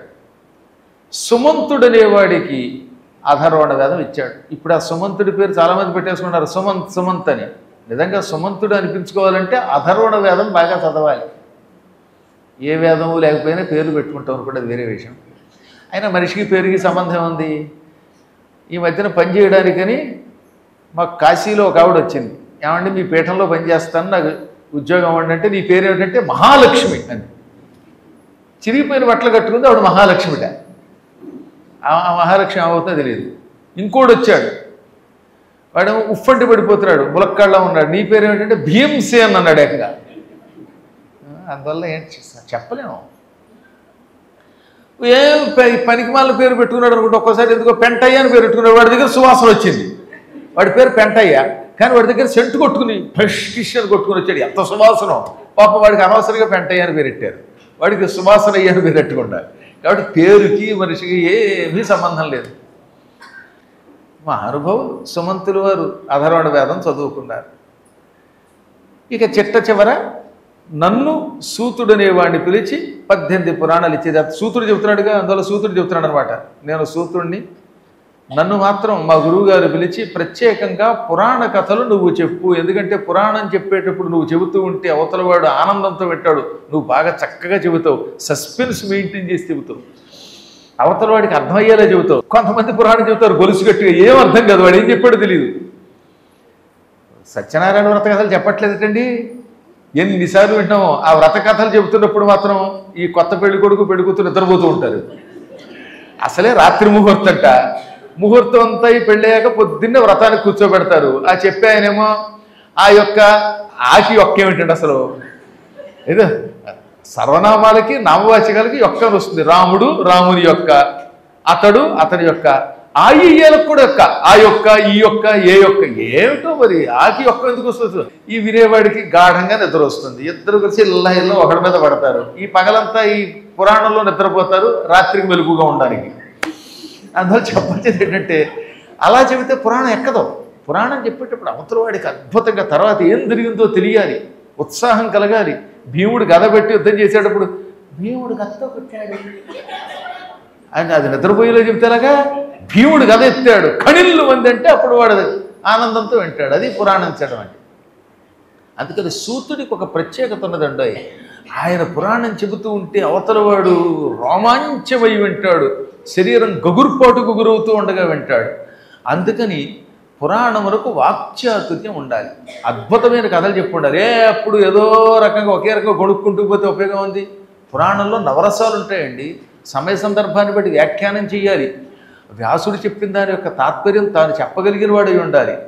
అందుకని సూతుడిని ప్రత్యేకంగా ఎన్నుకున్నాడు ఆయన. పురాణానాం ప్రవక్తారం సమునిర్మాం యయోజయతు తస్మాదేవ మునిశ్రేష్ఠాగా పురాణం ప్రవదామ్యకం. మా గురువు వేదవ్యాసుల వారు 18 పురాణములను ప్రవచించడానికి నన్ను ఎన్నుకున్నాడు. ఆయనే నాకు సూతుడు అని పేరు పెట్టాడు. నేను ఏమి చెప్పినా అది ప్రామాణికంగా స్పష్టంగా ఉంటుంది కనుక నన్ను సూతుడు అన్నాడు. అప్పటి నుంచి నేనే పురాణాలు చెబుతున్నాను. ఆ పురాణములలో ఒక భాగం కొన్ని ధర్మములతో కూడిన ఈ సూత సంహిత మీకు చెబుతున్నా వినండి. చెప్పాలంటే ముందు ఏం చెయ్యాలి? భగవంతునికి భక్తి శ్రద్ధలతో నమస్కారం చెయ్యాలి. నమః సోమాయ రుద్రాయ, నమః సోమాయ రుద్రాయ, శంకరాయ మహాత్మనే, భక్తిగమ్యాయ భక్తానాం విదుషాం ఆత్మరూపిణే, స్వానుభూతి ప్రసిద్ధాయ నమస్తే సర్వసాక్షిణే. ఇది నైమిషారణ్యంలో సూత మహర్షి రచించిన స్తోత్రం. ఆయన ముందు శివుణ్ణి తలుచుకుని అప్పుడు పురాణం చెబుతున్నాడు. నమః సోమాయ, స ఉమ సోమ అవుతుంది. స అంటే ఏమన్నాను? విత్తు కూడిన. స ఉమ అంటే ఉమతో కూడినవాడు, పార్వతీ వల్లభుడు. కాబట్టి సోముడు అనే శబ్దమునకు చంద్రుడనే అర్థమే కాక శివుడని కూడా అర్థం. ఇక్కడ శివుడు అన్నప్పుడు స ప్లస్ సోమ, గుణసంధి సోమ. కాబట్టి సోమాయ పార్వతితో కూడిన పరమాత్మనకు నమస్కారము, రుద్రునకు నమస్కారము. రుద్ర శబ్దమునకు రుజం ద్రావయతీతి రుద్ర. రుజము అంటే దుఃఖం, రోగం అని అర్థం. రుక్ అంటే రోగం అని కూడా అర్థం. కాబట్టి రోగములను తొలగించువాడు, భవదుఃఖములను తొలగించేవాడు గనక ఆయనకు రుద్రుడు అని పేరు వచ్చింది. ద్రావయతి తరింపజేసేవాడు, దాటించేవాడు. మానవుడికి అనేక రకాలైన దుఃఖాలు వస్తూ ఉంటాయి. ఎన్ని రకాల దుఃఖాలు! ఈ దుఃఖాలకు ఆది లేదు, అంతము లేదు, మధ్య లేదు. అందులో దుఃఖం లేకుండా ఎవడంటాడు? ఏదో సమయంలో దుఃఖం వస్తూనే ఉంటుంది. తిండి ఎక్కువైనా దుఃఖమైన ఉంటాయి. ఇటువంటి భవదుఃఖములు నిరంతరాయంగా మానవుల్ని పట్టుకుంటూనే ఉంటాయి. ఈ భయంకర దుఃఖముల నుంచి బయట పారవేసేవాడు గనక ఆయనకి రుద్ర అని పేరు వచ్చింది. శం అంటే సుఖము లేక ఆనందము. మానవులకి తనని తలిచినంత మాత్రం చేతనే సుఖాన్ని, ఆనందాన్ని, శాంతిని ప్రసాదిస్తాడు గనక శంకరుడు అన్నారు. అటువంటి మహాత్మునికి నమస్కారం. ఆయనని భక్తితో మాత్రమే పొందగలం. తెలివితేటలతో కానీ, పాండిత్యంతో కానీ, ఇంకే రకంగా కానీ పొందలేం. భక్తికి మాత్రం ఆయన సులభంగా దొరుకుతాడు. భక్తులు భక్తితో పరమాత్మని పట్టుకుంటారు. జ్ఞానులు ఆత్మస్వరూపుడిగా పరమాత్మని భావిస్తారు. తమ ఆత్మ పరమాత్మ అనుకుంటారు. అందుకే సోహం భావంతో అతడు నేను ఒకటే అనుకుంటారు. ఈ జీవాత్మ ఎప్పటికైనా పరమాత్మలో కలిసిపోతాడని భావిస్తారు. ఆయన ఎవడికి వాడికి అనుభూతి ద్వారా మాత్రమే దొరుకుతాడు. శివుడు ఇలా ఉంటాడని చెప్పడమే కానీ శివుడు ఎలా ఉంటాడో తెలియాలంటే నీకేమవ్వాలి? నీవు అనుభూతి పొందాలి. నీ మనస్సులో నువ్వు ఆనందాన్ని పొందాలి. భగవంతుని కథలు వింటూ, భగవంతుని స్తోత్రములు వింటూ, కళ్ళు మూసుకొని ధ్యానం చేస్తే హృదయములో జ్ఞానులకి అనుభూతి కలుగుతుంది. ఆ ఆనందమే పరబ్రహ్మ స్వరూపము. కాబట్టి భగవంతుడు ఇలా ఉన్నాడని చెప్పటం వల్ల అర్థం కాదు. ఈ చెప్పిన దానిని మనస్సులో అనుభవించడం వల్ల భగవత్ స్వరూపం తెలుస్తుంది. పదార్థం యొక్క రుచి వర్ణిస్తే ఉపయోగం ఉందండి. మైసూరు పాకం తీయగా ఉంది, బాగుంది, నెయ్యి ఉంది, అందులో గుమగుమలాడుతుందని చెబితే కాదు. ఆ మొక్క మీ చేతిలో పెడితే మీరు నోట్లో వేసుకుంటే అమ్మయ్య అని తిన్నాక ఆ మైసూరు పాకం బాగుంటుంది. కాబట్టి ఏ పదార్థమైనా రుచిని తాను అనుభవించినప్పుడే తెలుస్తుంది. చిత్రం తెలుసా? నిజానికి ఆ పదార్థం తిన్నా ఆ రుచిని పూర్తిగా వాడు వర్ణించలేడు. మైసూరు పాకం మీకు పెట్టాం అనుకుందాం కాసేపు, మీరు తిన్నారు, ఎలా ఉంది అంటే బాగుంది అంటారు. ఇంకా బాగా చెప్పాలంటే కొంతమందికి భాష రాకపోతే భయంకరంగా ఉంది, భయంకరంగా ఉండేవాడు, భయంకరంగా చేసేటంటే వంట ఆయన మైసూరు పాకం ఉన్నాడు ఈ మధ్యలో ఒక ఆయన. అంటే వాడి ఉద్దేశం ఏంటంటే బాగుందట, బాగుండడానికి భయంకరం. ఏం చెప్పేశాడు? పద్మాకర్ గారు ఓపెన్ చేసి విరగొట్టేశాడు అన్నాడు. ఉపన్యాసం కొట్టడం ఏమిటో నాకు ఇప్పుడు కూడా అర్థం కాదు. అందుకని నాకు అనుమానం లేనిపోయిన కూడా వీడు తిరుగుతున్నాడో పొగుడుతున్నాడో తెలియదు. కాబట్టి ఆయనలారా వాడికి భాష కూడా రాదనమాట వర్ణించడానికి రుచికి, అయినా కొంత అనుభవిస్తున్నాడు కనుక ఎంతో కొంత తెలుస్తున్నది. మొత్తం మీద మానసికమైనటువంటి అనుభూతి పరమాత్మని తాను పొంది వీలుంటే కొంతవరకు చెప్పగలుగుతాడు తప్ప పూర్తిగా దాన్ని చెప్పలేడు. అలా శివుణ్ణి స్తుతించి, నాయనలారా ఒకానొకప్పుడు దేవతలంతా కైలాసానికి వెళ్ళారు. కైలాసంలో స్వచ్ఛమైన తెల్లని వెండితో తయారు చేసిన సింహాసనం మీద శివుడు కూర్చుని ఉన్నాడు. ఆయన దర్శనం చేసుకున్నారు. ఆసనము తెల్లగా వెండి రంగులో ఉన్నది. దాని మీద ఉన్న కూర్చున్న శివుడు కూడా అంత తెల్లగాను ఉన్నాడు. ఒక్క జటాజూటములు మాత్రమే ఒక అద్భుతమైన అగ్నివర్ణంలో ఉన్నాయి. అట్టగట్టిన జడలు, దట్టమైన జడలు, రుద్రాక్షలతో బిగించి ఉన్నాడు ఆయన. భయంకర దారిద్ర్యం తొలగించే స్తోత్రం. దారిద్ర్యం తొలగిన తర్వాత మానసిక శాంతి కూడా లభిస్తుంది. ఒక్కొక్కప్పుడు దారిద్ర్యం తొలగి సంపద వచ్చినా మనశ్శాంతిలో అయితే ఉపయోగం ఉంది, డబ్బు ఉంటుంది, మనశ్శాంతి ఉండదు. కాబట్టి ముందు దారిద్ర్యం తొలగుతుంది, సంపదలు లభిస్తాయి, మానసిక శాంతి కూడా లభిస్తుంది. అనేక శుభములను కలిగించే స్తోత్రం. ఈ స్తోత్రం ముందు అంతా చదువుకుపోతాను, సారాంశం తర్వాత చెప్తాను, కానీ మీరు కూడా శ్రద్ధగా వినేయండి. మధ్యలో ఏమీ మాట్లాడకుండా నిశ్శబ్దంగా వినండి. దేవతలు కైలాసములో చేసిన స్తోత్రం సూత సంహితలో అధ్యాయం 1లో 22వ శ్లోకం నుంచి మొదలుపెట్టి దాదాపు 20 శ్లోకములు ఉంటాయి ఈ స్తోత్రం. అందరూ ముందు శ్రద్ధగా వినండి, ఫలశ్రుతి కూడా వినండి. అనంతరం ఈ స్తోత్రం యొక్క సారాంశాన్ని కూడా మీకు చెప్పడానికి ప్రయత్నిస్తాను. దేవా ఊచు నమస్తే దేవదేవేశ, నమస్తే కరుణాలయ, నమస్తే సర్వజంతూనాం భుక్తిముక్తి ఫలప్రద, నమస్తే సర్వలోకానాం సృష్టిస్థిత్యంతకారణ, నమస్తే భవభీతానాం భవభీతి విమర్దన, నమస్తే వేద వేదాంతై అర్చనీయ ద్విజోత్తమై, నమస్తే సోలహస్తాయ, నమస్తే వన్నిరూపిణే, నమస్తే విశ్వనాథాయ, నమస్తే విశ్వయోనయే, నమస్తే నీలకంఠాయ, నమస్తే కృత్తివాససే, నమస్తే సోమరూపాయ, నమస్తే సూర్యరూపిణే, నమస్తే వన్నిరూపాయ, నమస్తే జలరూపిణే, నమస్తే భూమిరూపాయ, నమస్తే వాయుమూర్తయే, నమస్తే వ్యోమరూపాయ, నమస్తే హ్యాత్మరూపిణే, నమస్తే సత్యరూపాయ, నమస్తే అసత్యరూపిణే, నమస్తే బోధరూపాయ,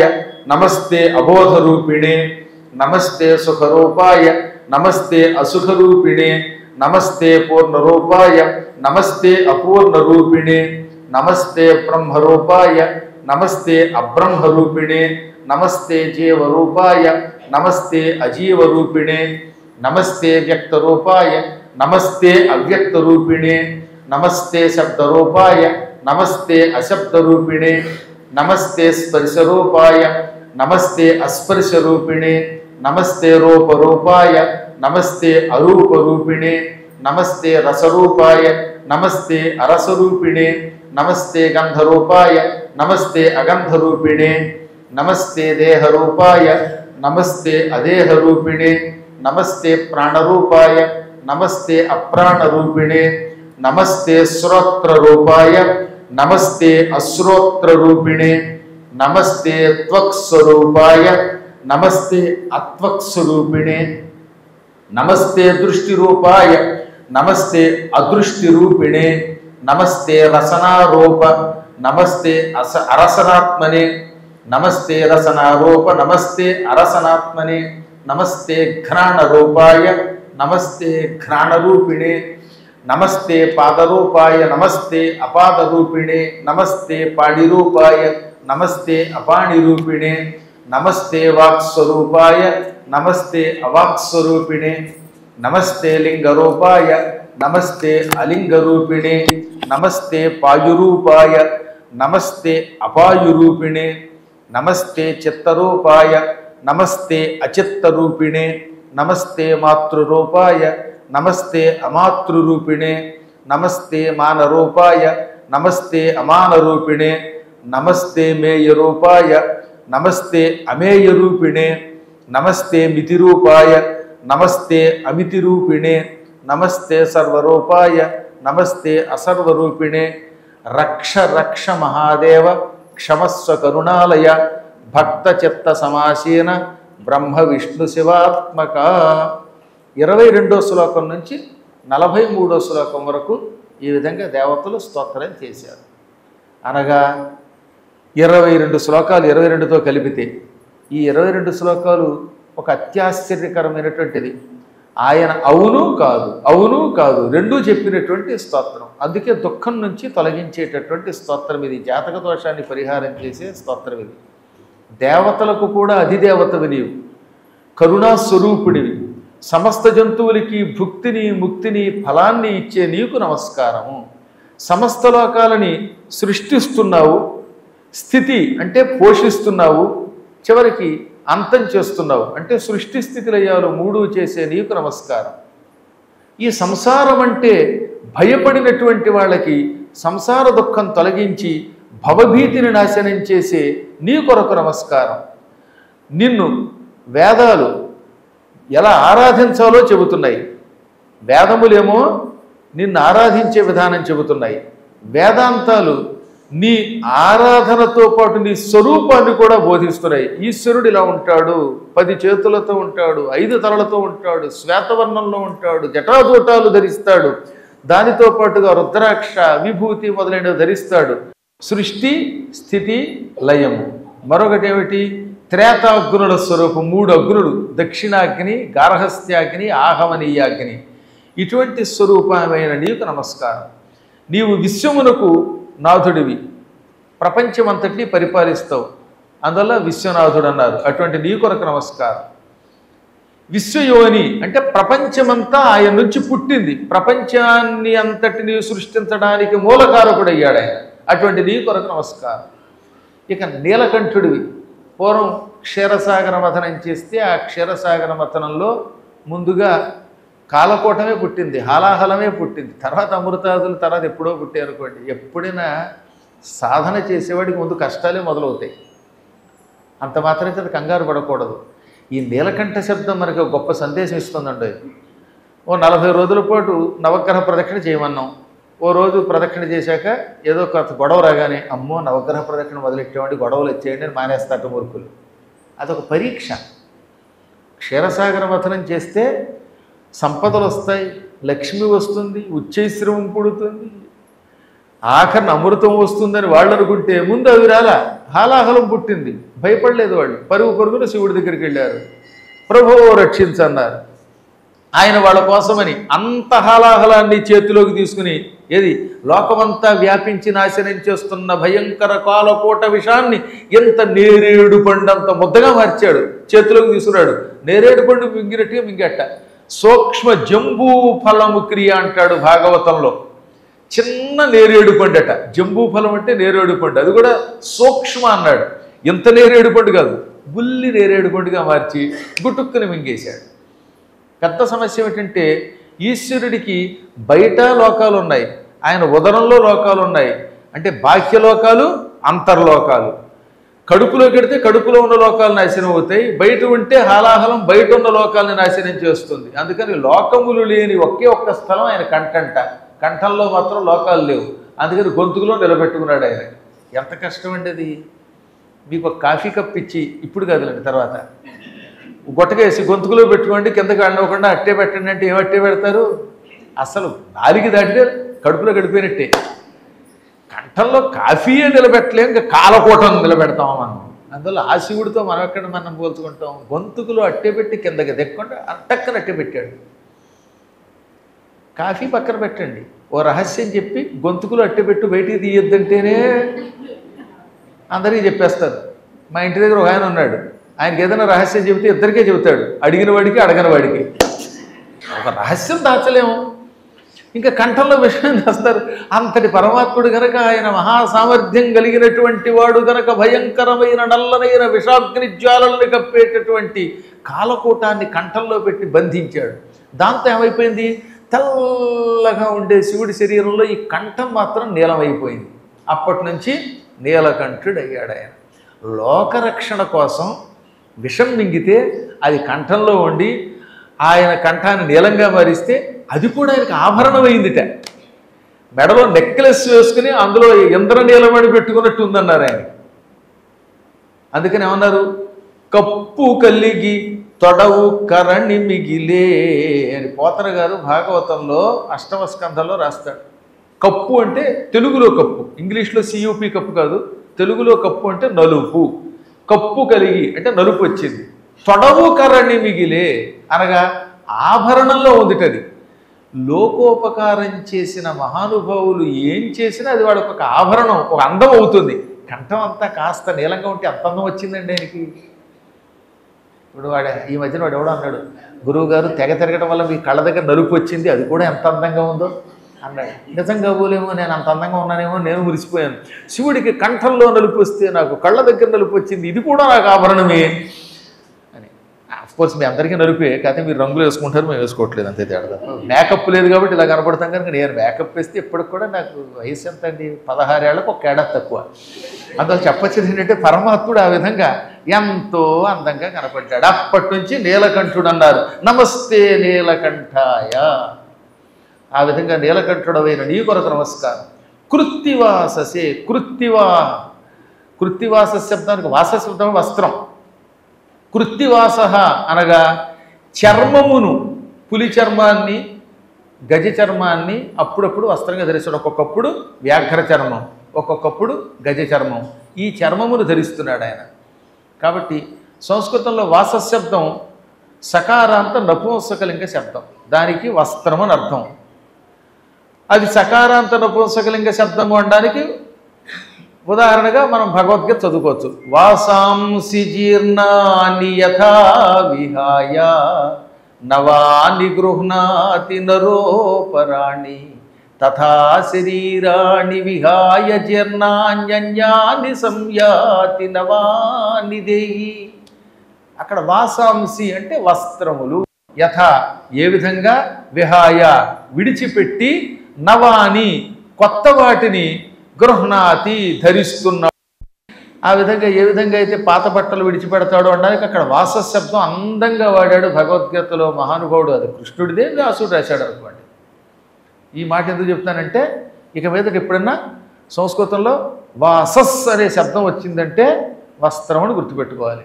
అది ఏమవుతుంది చతుర్థి విభక్తిలో, వాససే ఏకవచనంలో కృత్తివాససే, చర్మమే వస్త్రముగా ధరించినటువంటి నీ కొరకు నమః నమస్కారము. ఇంకా సోమరూపుడు, ఇందాక చెప్పారు కదా, సోమ శబ్దమునకు స ఉమ సోమ, అమ్మతో కూడినవాడు. రెండవది చంద్రుడి రూపంలో ఉండేది ఆయనే. సోమ శబ్దమునకు అగ్ని అని కూడా అర్థం, అగ్ని రూపంలోనూ ఆయనే ఉంటాడు. మొత్తం మీద ఈశ్వరుడు అమ్మతో కూడి చంద్ర రూపంలో ఆహ్లాదం కలిగిస్తూ ఉంటాడు, సూర్య రూపంలో ఉంటాడు. నమస్తే వన్య రూపాయ అగ్ని రూపంలో ఉంటాడు. నమస్తే జలరూపిడే, జల రూపంలో ఉండేది ఆయనే. ఆయన లేకపోతే పంచభూతాలు లేవు. నమస్తే భూమి రూపాయ, భూమి రూపంలో ఉండేది ఆయనే. వాయుమూర్తిగా ఉండేది ఆయనే. వ్యోమ రూపాయ, ఆకాశ రూపంలో ఉండేవాడు ఆయన. రూపాయ అంటే రూపము కలిగిన వాని కొరకండోయ్, అంతేగాని రూపాయి అనుకోని ఈ రూపాయి కాదు. సంస్కృతంలో రూప శబ్దమే రూపాయ అయింది. ఆత్మరూపంలో ఉండేవాడు ఆయన.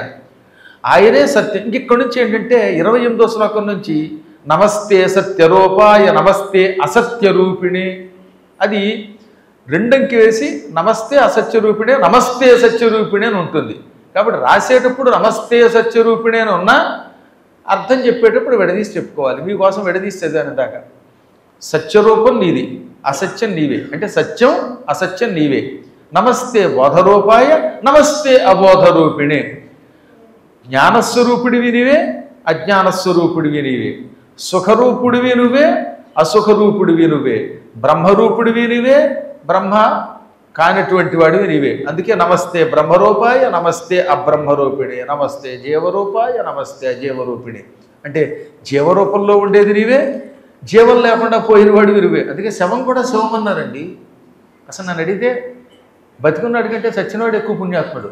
ఎందుకంటే బతికున్నప్పుడు ఇతరులకు అపకారం చేస్తాడు, ఇంకా చచ్చాక చేసే అవకాశం లేదు. పాపం అసత్యం ఆడే అవకాశం లేదు కదా. కోర్స్ కొంతమంది చచ్చి కూడా సాధిస్తారు దిక్కుమాలాడు వాడు పక్కన పెడితే.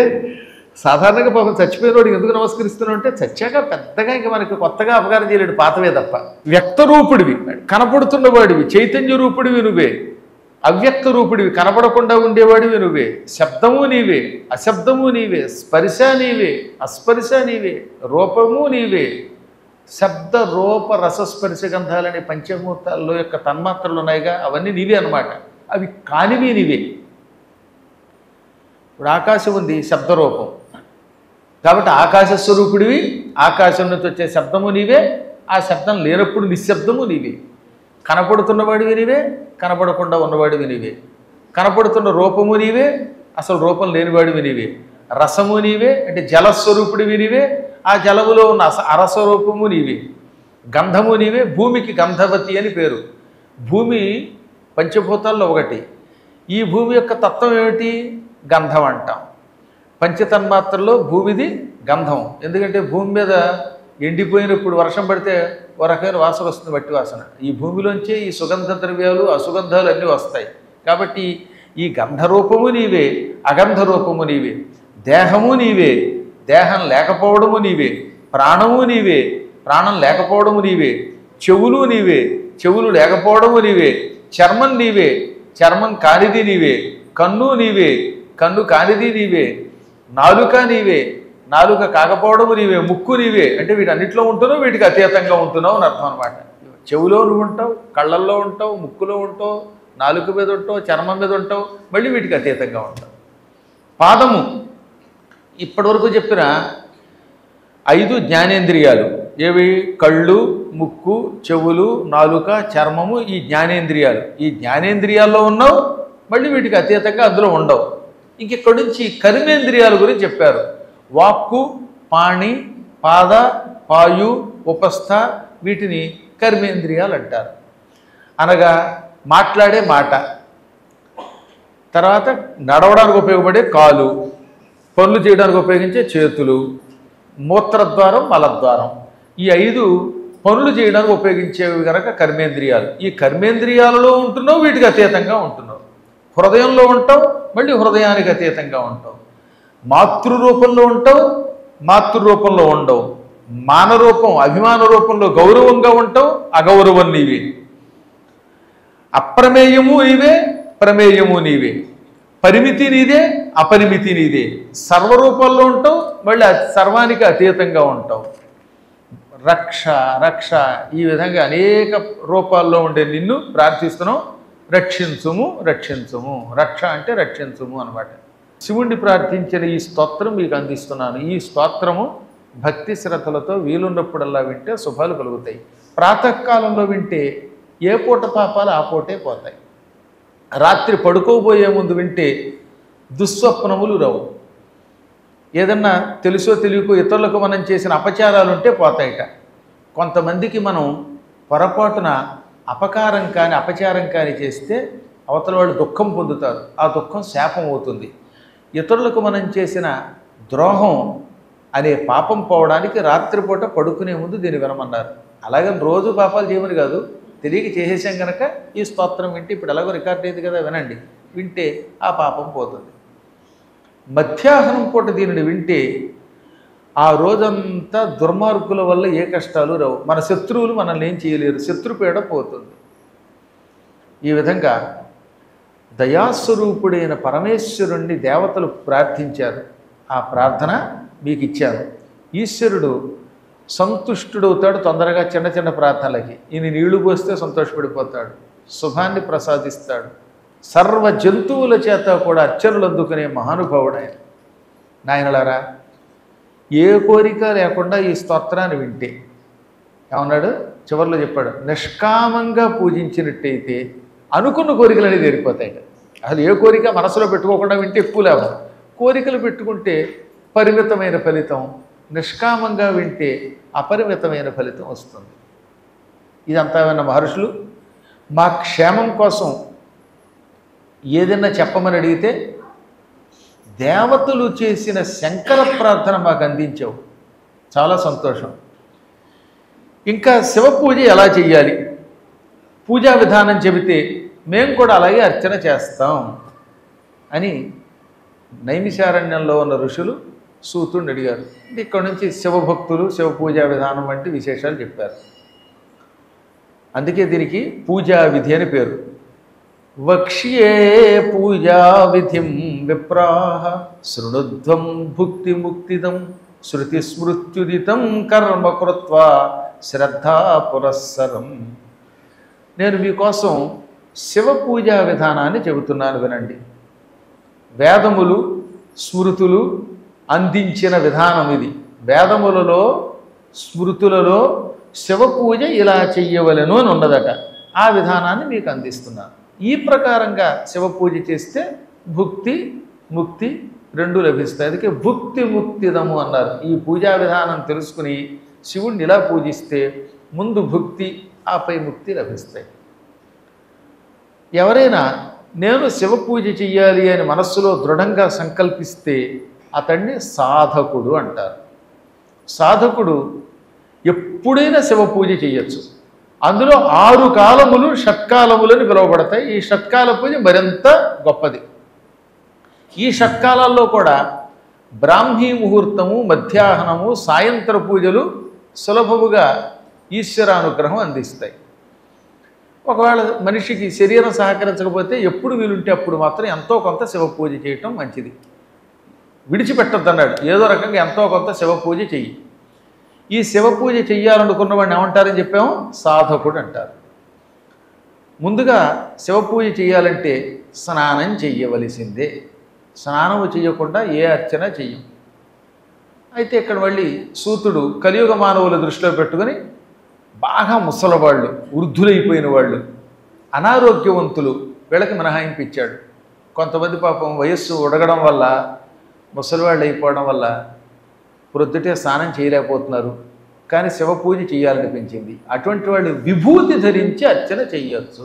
ఇది గొప్ప మానవ ధర్మం. 80 ఏళ్ళు దాటి నడవలేక చక్రాల కుర్చీలో కూర్చున్నటువంటి వాడు పొద్దుటే స్నానం చేయకుండా శివ పూజ చేయకూడదు అంటే శివ పూజకు దూరం అయిపోతాడు. కర్మగాలి శివ పూజ చేయకుండా మంచానబడి మరణించాడు అనుకోండి, నరకానికి పోతాడు. అందువల్ల ఏమన్నారన్నమాట, స్నానం చేసి శివ పూజ చేయవలెను. ఆరోగ్యం సహకరించినప్పుడు, శరీర అవయవాల్లో ఓపిక లేనప్పుడు, లేదా ఒక్కొక్కప్పుడు చలికాలంలో చలిబాధ తట్టుకోలేనప్పుడు, ఇటువంటి కాలములలో విభూతిని రవ్వంత ధరిస్తే వాడు సంపూర్ణముగా గంగానదిలో స్నానం చేసిన ఫలితం పొందుతాడు. అతడు శివ పూజ చేయడానికి అర్హుడైపోతాడు. మళ్ళీ దృష్టిలో పెట్టుకోండి, అందరికీ కాదు, మనందరం స్నానం చేయవలసిందే. నాలాంటి కుర్రాళ్ళు తప్పనిసరిగా స్నానం చేయాలి. నేను చెప్పేది అది అలాంటి ముసలాళ్ళు. పాప ఆ ముసలాళ్ళు పొద్దున లేవలేరు కదండి. పొద్దుటే 10ంటికి లేచిపోతారు తెలుసా పాపం. దాంతోపాటు నడవలేరు, మేడమెట్లు ఎక్కి దిగలేరు, సామాన్లు మోసుకోలేరు. అలా ఆరోగ్యం సహకరించినప్పుడు ఏం చెప్పారనమాట, భస్మస్నానం కుర్యాత్ అన్నారు. భస్మం పూసుకోవడం కూడా అది చాలా గొప్పదే. ఎంత గొప్పవాడో దీన్ని బట్టి అర్థమవుతుందా వ్యాసుడు సూతుడి ద్వారా మనకు అందించిన గొప్ప ధర్మం. నేను శివ పూజ చెయ్యలేకపోతున్నాను, కారణం స్నానం చెయ్యలేకపోతున్నాను, స్నానం చేసే ఓపిక లేదు అని మనం బాధపడక్కర్లేకుండా భస్మస్నానం కుర్యాత్ అన్నారు. భస్మం పూసుకోవడం కూడా అది చాలా గొప్పదే. వయోవృద్ధులు ఉంటారు కదండి, అందరికీ ఒకే రకమైన ఓపిక ఉంటుందా? వయోవృద్ధులు కాకపోయినా ఒక్కొక్కప్పుడు జ్వరం రావచ్చు. ఒక్కొక్కప్పుడు కర్మగాని నేల మీద పడటం వల్ల కాళ్ళలో చేతిలో కొట్టుకుపోయి స్నానం చేయలేక మంచం మీద పడవచ్చు, ఆసుపత్రిలో ఉండొచ్చు. వాళ్ళంతా శివనామస్మరణ శివ పూజ చేసి తరించాలని అనుకుంటున్నారు. అటువంటి వాళ్ళకి సులభోపాయం భస్మమే. అందుకని భక్తులకు భస్మమే కథ ప్రాణరక్ష అని సిరియాళుడి కథలో శ్రీనాథుడు హరవిలాసంలో అందమైన భజన రాశాడు. భక్తులకు భస్మమే కదా ప్రాణరక్ష. భక్తుడు ఎంత భస్మం పూసుకుంటే అది ప్రాణరక్ష కలగజేస్తుంది. అంత్యకాలంలో శరీరం మీద విభూతి ఉంటే ఇంకోటి ఎంత అదృష్టవంతుడు అవుతాడో ఒకసారి మీకు చెప్పాను కదా విషయం. నేను పూర్వం దుర్వాస మహర్షి అమ్మవారి దగ్గరికి వెళ్ళడానికి బయలుదేరాడు మణిద్వీపానికి. ఆయన మహానుభావుడు, ఎక్కడికైనా వెళ్ళగలడు. దుర్వాసుడు ఏ లోకానికైనా వెళ్ళగలడు. కోపం ఓటు ఎక్కువ తప్ప ఆయనకి, మిగతా అన్ని విషయాల్లో చాలా గొప్పవాడు. ఓ రోజున ప్రొద్దుటే స్నానం చేసి ఒళ్ళంతా విభూతి పూసుకుని ఆ తర్వాత మణిద్వీపానికి బయలుదేరాడు. ఎవరైనా మణిద్వీపానికి వెళ్ళాలంటే ముందు దారిలో ఎన్నో లోకాలు దాటాలి. ఇక్కడికి రావాలంటే దారిలో ఎన్ని దాడుతున్నాం, వైతరిని దాడుతున్నాం, ట్రాఫిక్ జాములు, మధ్య మధ్యలో రోడ్డు ఆక్రమించేవాళ్ళు, ఎన్ని గందరగోళాలు దాటితే మనం ఇక్కడికి వచ్చి శారదామాత దర్శనం చేసుకుంటున్నామండి. ఎక్కడికి వెళ్ళినా దారిలో ఎన్నో కష్టాలు ఉంటూనే ఉంటాయి. మణిద్వీపానికి వెళ్ళాలంటే ఎన్నో లోకాలు దాటాలి, అందులో నరకలోకం ఒకటి, భయంకరమైన నరకలోకం దాటి మణిద్వీపానికి వెళ్ళాలి. అందుకని ఆయన నరకం దగ్గర నుంచి వెడుతున్నట్ట, నరకం లోపలికి వెళ్ళకుండా బైపాస్లో వెళ్ళిపోతున్నాడు. ఆయన 6 lanes వేశారు అక్కడ కూడా. అందుకని ఆయన అలా వెళ్ళిపోతూ ఉంటే ఓ చోట నరకకొండంలో నుంచి బాబోయ్ బాబోయ్ అనే పెద్ద పెద్ద భయంకరమైన కేకలు వినబడుతున్నాయి.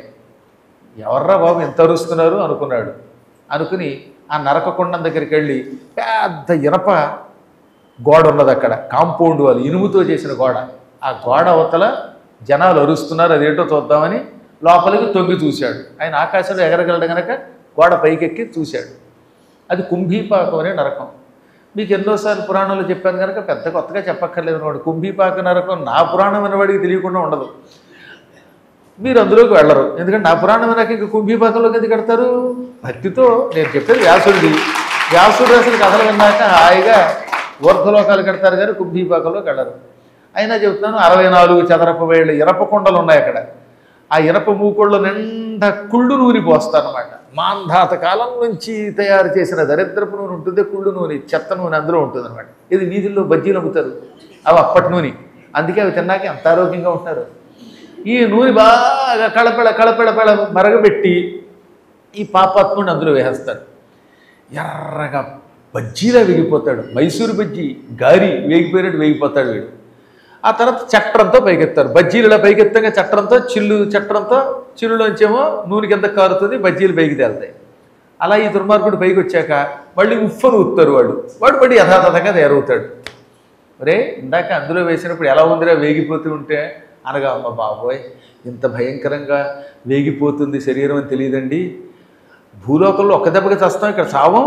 ఇందులో వేశారు, వేయించారు, మళ్ళీ పైకి తెస్తారు, మళ్ళీ బతుకుతాం, మళ్ళీ వేయిస్తారు, మళ్ళీ పైకి తీస్తారు. ఇలా ఎన్నిసార్లు వేయిస్తారు బాబు, మమ్మల్ని వదలండి అంటే, లేదురా పద్మాకర్ గారు గుంటూరులో సూత సంహిత 7 రోజులు చెబితే ఒక్కరోజు వచ్చేవరా, పైగా శుక్రవారం పగలు వింటే ఎంతో మంచిది, నరకానికి వెళ్ళమని చెబితే శుక్రవారం మాకు కుదరదండి అన్నావుగా, మళ్ళీ పొడు అని అందులో వేస్తాడు. గురువారం శుక్రవారం పొద్దున్న చెబుతానంటే 10ంటికి రాలేకపోయావా, ఏంటి రాసకార్యాలు నీకు అంటానండోయ్. కాబట్టి తర్వాత ఇష్టం, నేను చెప్పలేదు, సూతుడు చెప్పాడు. ఈ విధంగా వాడిని పదే 10,000 సంవత్సరాలు బాగా బజ్జీలు వేయించినట్టు వేయిస్తారు. అలా వేగిపోతున్న వాళ్ళు అందులో పడిపోయినప్పుడల్లా బాబోయని వేగిపోతారు, మళ్ళీ పైకి లేస్తారు, మళ్ళీ ఆ శరీరం యథాతథంగా అవుతుంది. దాంతో వాళ్ళు హాహాకారాలు చేస్తారన్నమాట, అరుస్తున్నారు. అది చూడగానే దుర్వాసుడు కూడా ఒడిగిపోయాడు. ఓరినాయన కుంభీపాకం ఎంత భయంకరంగా ఉంటుందా అని కంగారు పడి ఇలా తల ఊపాడు. ఆయన తల ఊపడంతో ఆ కుంభీపాక నరకం కాస్త మాయమైపోయింది. కొండలు లేవు, పాపాత్ములు లేరు, వాళ్ళంతా అందంగా తయారైపోయారట. అక్కడికేమో అప్సరసలు వచ్చారు, అది నందనవనంలా స్వర్గంలా తయారయ్యింది. డ్యాన్సులు చేయడం మొదలెట్టారు, రంభ ఊర్వశి మొదలైన వాళ్ళు చాలా బాగా పవిత్రంగా నృత్యం చేస్తారు. ఇప్పటికి వాళ్ళకి పెత్తిడి కొట్లు కట్టుకుని సినిమా వాళ్ళలా కాకుండా. ఇప్పుడు ఈ పాపాత్ములంతా స్వర్గ సుఖాలు అనుభవిస్తూ ఉంటే కుంభీపాకం స్వర్గం అయిపోతే యమకింకర్లు కంగారు పడి, ఇదేమిట్రా బాబు ఇదివరకు భయంకరంగా ఉండే యమలోకం స్వర్గం అయ్యిందని యముడి దగ్గరికి వెళ్ళారు. యమధర్మరాజా కుంభీపాకం కాస్త నందనవనమైపోయింది, పాపాత్ములంతా స్వర్గ సుఖాలు అనుభవిస్తున్నారు, కారణం ఏమిటో మాకు తెలియదు అనగానే ఆయన వచ్చి చూశాడు. ఆయనకి అర్థం కాలేదు, ఏమిట్రా బాబు అని ఆయన అనుకుంటూ ఉంటే ఇంతలో వీణ వాయించుకుంటూ టేం అని వీణ వాయించుకుంటూ నారదులు వారు వచ్చారు. ఓం నమో నారాయణాయ. వెంటనే నారదునికి నమస్కరించి, స్వామి ఏమిటి కుంభీపాకం ఇలా స్వర్గంగా మారిందని అడిగితే, ఇంతటికీ మూలకారకుడు ఆ దుర్వాసుడు ఓం నమశివాయ అంటూ ఒళ్ళంతా విభూతి పెట్టుకుని మణిద్వీపానికి వెడుతూ దారిలో ఈ కుంభీపాకాన్ని స్వర్గంగా మార్చి ఎటువంటి వాడినైనా ఉత్తమ లోకాలకి పంపించే శక్తి కేవలం విభూతికి ఉన్నది. అందువల్ల ఎప్పుడు విభూతి పెట్టుకోవాలి, ఇంకెప్పుడన్నా విభూతి పెట్టుకున్న వాడిని నరకంలోకి రానివద్దన్నాడు ఆయన. వాడు వచ్చి తల ఊపడం, మళ్ళీ ఆ విభూతి పడడం, దాంతో ఆ ప్రాంతం అంతా స్వర్గంగా అయితే స్వర్గంలో ఉన్నటువంటి వాళ్ళంతా ఏమవుతారు, ఈ నరకలోకంలో పాపాత్తులు ఏమవుతారు. కాబట్టి ఇంకెప్పుడన్నా ఋషులు వచ్చేటప్పుడు బయట నుంచి చూడమని అన్నట్టు ఆయన. ఎంత గొప్పదో ఆలోచించారా. అందువల్ల శివపూజ చేసేవాడు స్నానం చెయ్యాలి. ఒకవేళ స్నానం చేసే అవకాశం లేకపోతే భస్మం పూసుకునైనా సరే శివపూజ చెయ్యాలి అని ఈ పూజా విశేషాలు చెప్పడం మొదలుపెట్టాడు. తక్కిన విశేషాలన్నీ రేపు చెప్పుకుంటాం. ఈ సూత్ర సంహితలో ఉన్న అనేక విశేషాలు తెలుసుకుని తరించెదరుగాక. శివ మనోహరి సేవలు గొనవే, శివ మనోహరి సేవలు గొనవే, దేవీ దీవెనలీవే. శివ మనోహరి సేవలు గొనవే, దేవీ దీవెనలీవే. శివ మనోహరి సీమంతిని నే చేసిన పూజలు, సీమంతిని నే చేసిన పూజలు, నీ చిరునవ్వులుగా ఫలించే. శివ మనోహరి సేవలు గొనవే, దేవీ దీవెనలీవే. శివ మనోహరి దేవీ దీవెనలీవే. కలత మాసే కన్నీరు మాసే, మురిపము చల్లువారే. కలత మాసే కన్నీరు మాసే, మురిపము చల్లువారే. కలలో పెన్నిధి గన్న పేదకు, కలలో పెన్నిధి గన్న పేదకు, కల నిజమాయే నీ వరానా. శివ మనోహరి సేవలు గొనవే, దేవీ దీవెనలీవే. శివ మనోహరి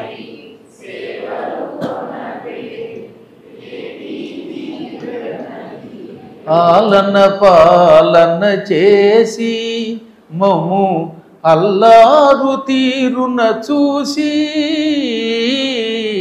ఆలన పాలన చేసి మము అల్లారు తీరున చూసి, ఈ అనురాగమే ఈ పరవశమే, ఈ అనురాగమే ఈ పరవశమే, శైలబాల స్థిరమై వరలా, దేవీ దీవెనలీవే. శివ మనోహరి సేవలు గొనవే, దేవీ దీవెనలీవే. శివ మనోహరి సేవలు గొనవే, దేవీ దీవెనలీవే. గోవిందా.